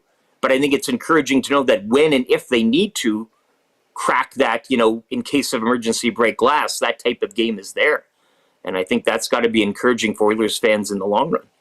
Do you think it's worries the club, the Vegas Golden Knights, especially the players, seeing their goaltender, who's usually that's a position that is calm, reserved, composed, to act out of line like that? Would that be worrisome, do you think, to the Vegas Golden Knights locker room? I don't think it should be, and I don't think that he really he was going off, which was, again, it was highly entertaining. I thought it was rather great. I applaud him for doing that for the watcher. But it was two goals, and then the Kane one really cemented it for me. 2 goals in hockey, they say and everything, but they weren't really making much of a push, the Golden Knights. But the third one, you're like, okay, that's done and dusted. But he didn't. I don't think he collapsed necessarily in his game. I think he can be better. Obviously, he's a goalie with that type of resume, but. I think while he was doing it, and they were zooming in on his eyes and his body language and all that. I think he was enjoying it too. I didn't get a sense that he was kind of losing it, as a lot of people would kind of hope that that's the case. So Vegas have to win 3. They're not going to do that. So it really doesn't matter at this point. He could steal a game. He could prevent if they win. I know it's not a true gentleman's sweep by definition, but if they do win tomorrow in Vegas, our Thursday morning show will be all old-timey gentleman-y. So we're going to have stopwatches and the whole bit, old-fashioned. I want to bring in the absinthe spoon for Dustin. We could have some absinthe, the real European stuff, the wormwood. But they're not going to win 3. He might have a game. Why not? Maybe he goes home and he stands on his head. But other than that, I think the Oilers, again, when they play at home too and they play that brand of hockey, that's going to be tough to stop. So, yeah, whatever. It was great from a viewer's point of view. I think it was high theater, but I don't think he's necessarily lost it either, or his teammates. I think that Vegas group is pretty loose. Like Hurdle cracked his trainer there the other game, right? With the stick. Yeah. And then they're taking pictures. Like, I mean, and you saw the watch party in the market. Like nobody cares down there, really. Like they care, but you know what? If they go out tomorrow, they'd be like, okay, well, you know, the sun will come up in Vegas the next day. Like they'll just, you know, there's other things to do. So I don't think it loses anything, but he could have a game in him, but. I think they're such a loose group that it really doesn't matter. But they could be broken. Petrolangelo was getting broken, right? He did get pounded. The blue line isn't as scary as a lot of people maybe thought coming into the series. So all those things. And they neutralized Eichel's line very well. I think Knobloch made some great coaching adjustments heading into the game and maybe even during the game there with matchups. So they're dusted. Rob from the Grove says, I hope LTE comes to Hudson's on White. I will pick him up if he needs. So you have that offer standing as well. West Side guy. Pretty amazing. Lieutenant Eric, you're amazing. I love working with you. I love that you make time to come on our show here in the afternoon. Great hockey perspective, even better and somewhat surprising perspective on soaking your feet. That is perhaps what I will most take from this show today. Okay, you're welcome. See you tomorrow, buddy.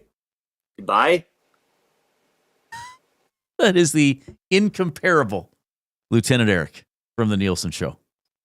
Still haunting us with his long, non-blinking gaze if you're on YouTube. Oh, he has blinked.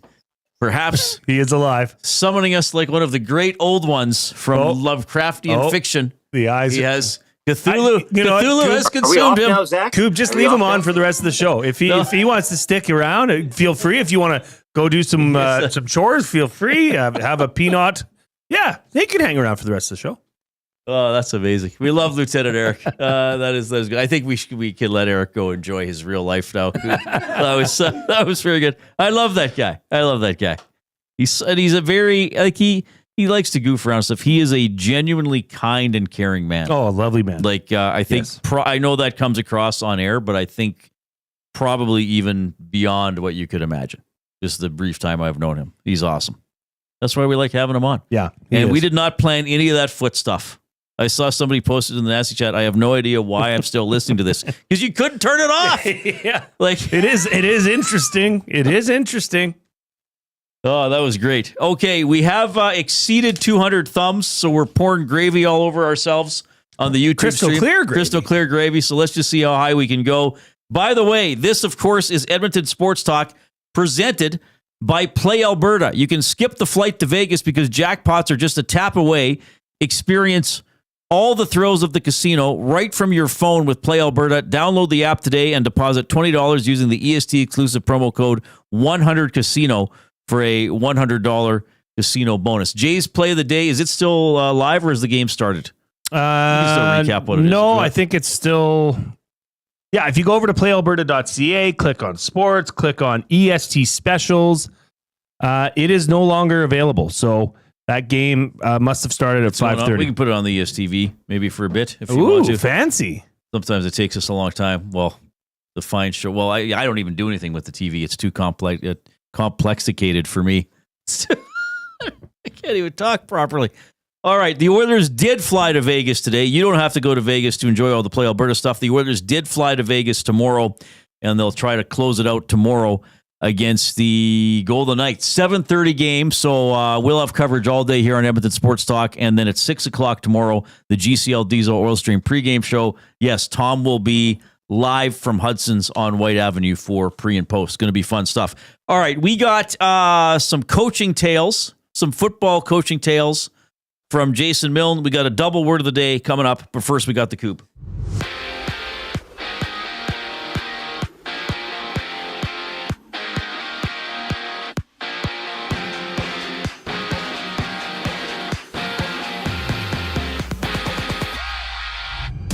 Jets and Stars clash for Game 4. Stars leading 2-1 in the series. Miro Heiskanen coming off the injured reserve. He's expected to play his first game since January, since recovering from a knee surgery. And on the court, the Cavs hold the Pacers 31-19 nearing the end of the first quarter in Game 5. Indiana with the chance to clear clinch the series. Later, the Nuggets and Thunder tip off with that series locked at 2 apiece. And Jason Tatum of the Celtics has undergone successful surgery to repair his ruptured Achilles. He sustained that injury last night in Game 4 against the Knicks. And in baseball, the Jays have their opener against the Rays. Jose Barrios gets a start for Toronto. They're runless in the top of the 3rd inning right now with 4 other games live, including the Tigers holding the Red Sox 2-1 in the 4th inning. And it's been announced Charles Oliveira and Ilya Taporia will headline for UFC 317 with lightweight champion Islam Makhachev, who's ranked number 1 pound-for-pound fighter in the UFC rankings, moving up to welterweight to fight champion Jack Della Maddalena later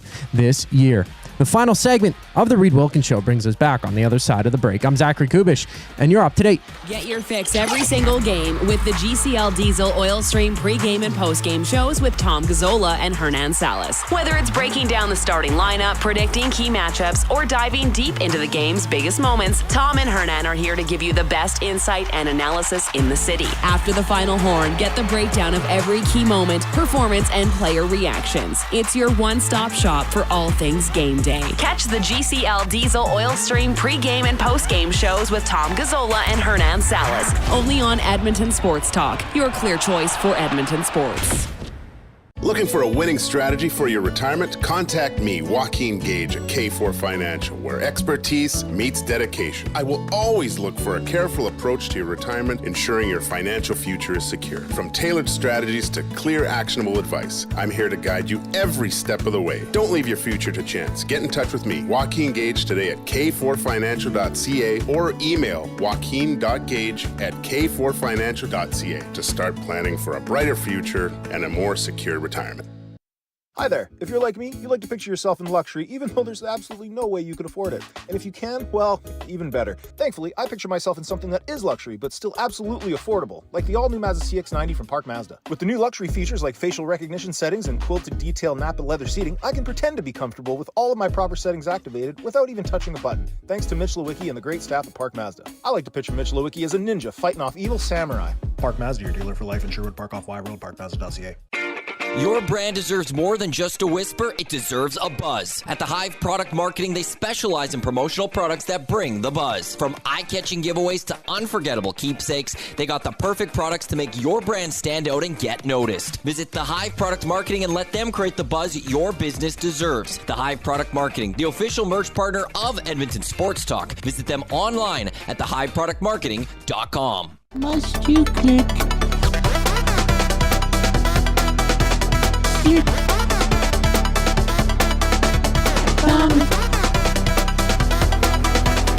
Must you click? There's the Thumb Click remix that's put together by Zachary Kubish. We can make a final rally here with the thumbs up on YouTube. We are at 216, I don't know, 225, 230 by the end of the show. Why not? Let's get as high as possible. Another 200 thumb day here in the Oilers postseason. They will try to end round 2, though, tomorrow night on the road against the Vegas Golden Knights. I would not, you know what, we don't want to be too rusty. No, I will never. Rest versus rust, give me the rest. I win as quickly as possible. Yeah. If you don't play a game, you can't lose. You don't need to block a shot, hit anybody, give up a goal against. Nothing bad can happen to you if you're not playing a game. So I always say win it as quickly as possible. Put them away. All right. It's got a nice text from Lieutenant Eric that I will not read on air, but he's an awesome guy. So, first of all, if you've been texting us this afternoon or whenever you text the Reid Wilkins Show with Jason Milne, you are using the afternoon inbox, 780-218-9999, presented by River Cree Resort and Casino, featuring Italia Restaurant, home of the $6.99 brunch special from 11 a.m. to 4 p.m. on Sundays. You can email Reid at EdmontonSportsTalk.com, Jay at EdmontonSportsTalk.com. And if you are on YouTube, we have the chat. We call it the nasty chat. But really, you just chat with us, with each other. You make comments on the show, on life. There are occasionally, I don't read everything in the nasty chat because sometimes you and I get talking or you're interviewing somebody, so you don't see everything. But there are times I look in the nasty chat and I think, I have no idea what that person is responding to or talking about. But that's fine. Yeah, that's fine. That's perfect. That's fine. Because sometimes it's just like, I don't know, they just needed to say something, or it's just funny, or Sometimes not even funny. Funny. Where they're saying something to somebody else in the chat. It's all cool. Collingwood Rob checking in from Ketchikan, Alaska. What is he doing there? I don't know. It looks like he's on a boat. Well, yeah, there's a lot of Alaskan cruises, eh? Not that kind of a boat. Looks like a fishing boat. Sorry. He repping the EST with thumb. Go Oilers, go. Oh, sweet. We got a thumb from Ketchikan, Alaska. That's awesome. Wow. This came in as well. Hey, Dusty and LT. Little tardy to the party, listening on Spotify, but that Henrique goal and Kane, Bobby Orr through the crease sequence had me on all fours barking like a dog at the TV. Let's go. Gentlemen sweep respectfully. Now, he sent that in at 5:39. This gentleman sweep stuff just irritates me. I don't. What is it? I always thought that a gentleman sweep was one team is clearly better, wins the first 3 games. The inferior team wins game 4, often on home ice because they're the lower seed to begin with, and then are soundly trounced in game 5. So you think they're misconstruing the rules? I don't think any 5-game series is a gentleman's sweep. And there's been nothing gentlemanly about the confrontation between the Oilers and the Golden Knights. How dare you? Yeah. But I mean, I understand it's become a bit of a bit, but a gentleman's sweep is like not even a thing to me. I don't know why that's become a thing. I hate when things that aren't things become things. It's funny because this person's listening. Put that on a t-shirt, Nielsen. It's funny because this person's listening on Spotify. So they're listening to the morning podcast show, and they're texting us now, live. and we're getting it now. So they have no idea what we're saying. No. But I do like that he was on all fours barking like a dog. Joe says, gentleman's sweep isn't about the order. It's just letting the opponents win one game. Yes, but you're not letting them win. This isn't Jay and I playing the St. Vincent School for Poorly Coordinated Boys in a best of 7, and we're like, oh my God, let's just give them. Why don't we just let them win game 4 so they think they're good? Right. Yeah. By the way, I think we're doing a show live from there. We'll set up ourselves. Live from where? The St. Vincent School for Poorly Coordinated Boys. I think Wow. we're going to do a show live from there, yeah. That would be fun. We should just make a set and say we're there. All right. You are, before we get to the double word of the day, you're coaching your flag football team tonight? Yeah. Now, what's changing in your league here? Okay, so last game on Saturday was the last time I'm allowed on the field. Because these are 10 and 11-year-olds. A lot of them haven't played football. So as a coach, you're allowed to be on the field with them for the first 2 weeks. So I was with them in the huddle. Okay, they have a wristband. We've been doing we have 8 plays. Okay. On offense. But now coaches are not allowed on the field. So headsets. Yeah, I might get an earpiece. Yeah. So we're really going to have to hammer that home. And the problem is there was a huge rain cloud that just went over us here. Yes. And it's heading towards Ardrossan. So, you know what? Screw it. We're just going to practice through it if it is rain. Yeah. We're going to have to. So are you worried about getting the plays in now? No. They just got to... The thing is, there's, it's just going to be a little bit different. And I'm hoping on defense that they can, adjust, I guess. So, because it's easy to say, okay, you take that guy when you're on the field with them, right? Okay. But not so much from the sideline. But Reid. And then when's your next game? Saturday? Saturday. And you're 1-1? Yeah. How many games total do you play? You go to the end of June, end of May? Yeah, 8 games. Okay. Yeah. And is there playoffs? Yeah, oh yeah. Nice. Yeah, they set it up at the final game of the year, they seed you. And you play where you should. All right. Yeah. And it's Elks Fan Day at Emerald Hills on Saturday in Sherwood Park as well. So we're going to be broadcasting live from there. EST will. I think Maddie and I will be doing something from there, grabbing players, talking to them as they're coming off the field or moving about.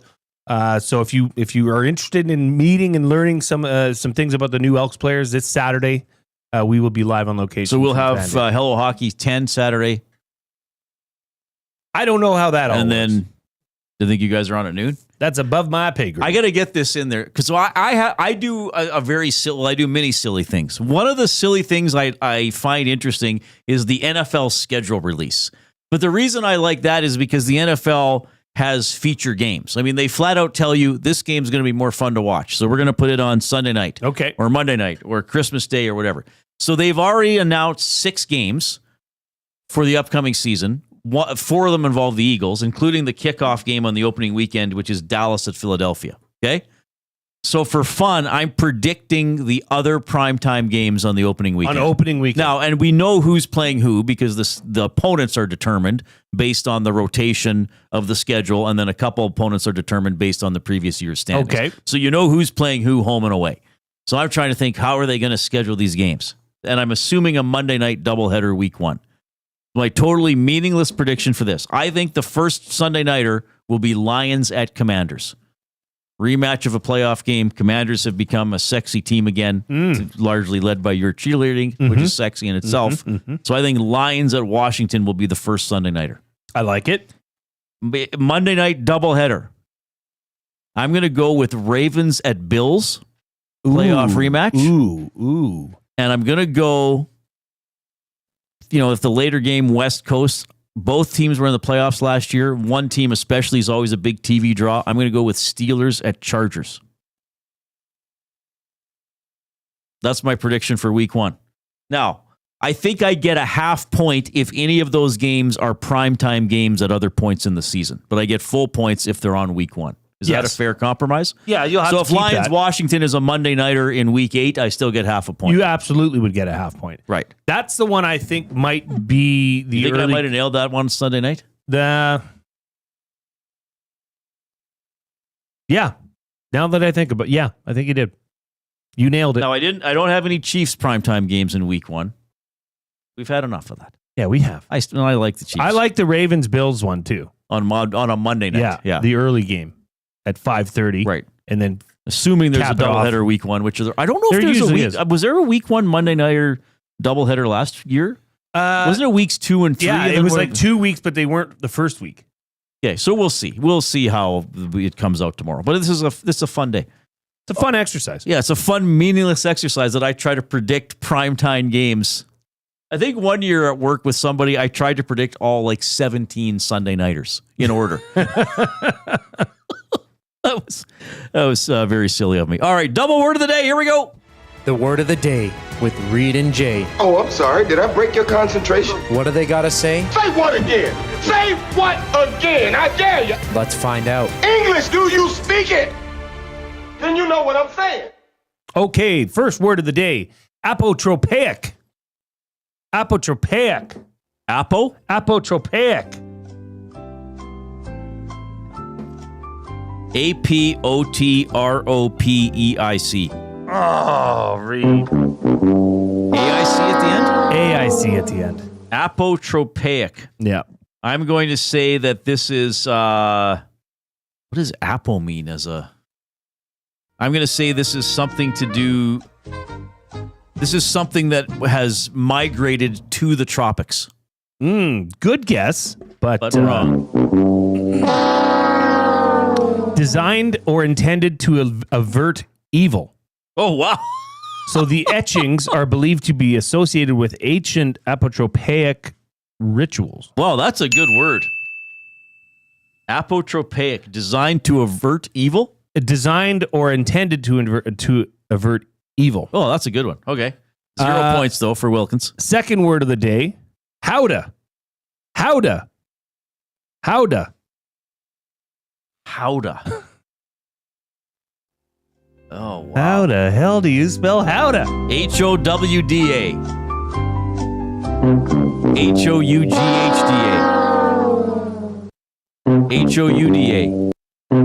HOUDA. HOWDAH. That's it. Do I get a 1/10 of a point for getting I'll give you a quarter point. HOWDAH. This howda. This is a noun. Just give me the sentence. This is a noun. Show's going long, everybody. Sorry. As the elephant lumbered forward, the howdah rocked gently from side to side. Oh, it's a saddle for an elephant. It's the carrier on the back of an elephant. Well, that was an obvious sentence. Yeah. I should only get a seat or platform third of a placed point for on that. the back of an elephant. Oh, 0.75 out of 1 or out of 2. No, not out of 4. Bad. Not great. Not great. All right. Live programming resumes at 6 a.m. with the Nielsen Show. Game day tomorrow. Oilers at Golden Knights. Oilers up 3-1 in the best of 7. On behalf of Zachary Kubish and the Glue Guy, I'm Reid. Thanks for checking out the show. Have a great evening.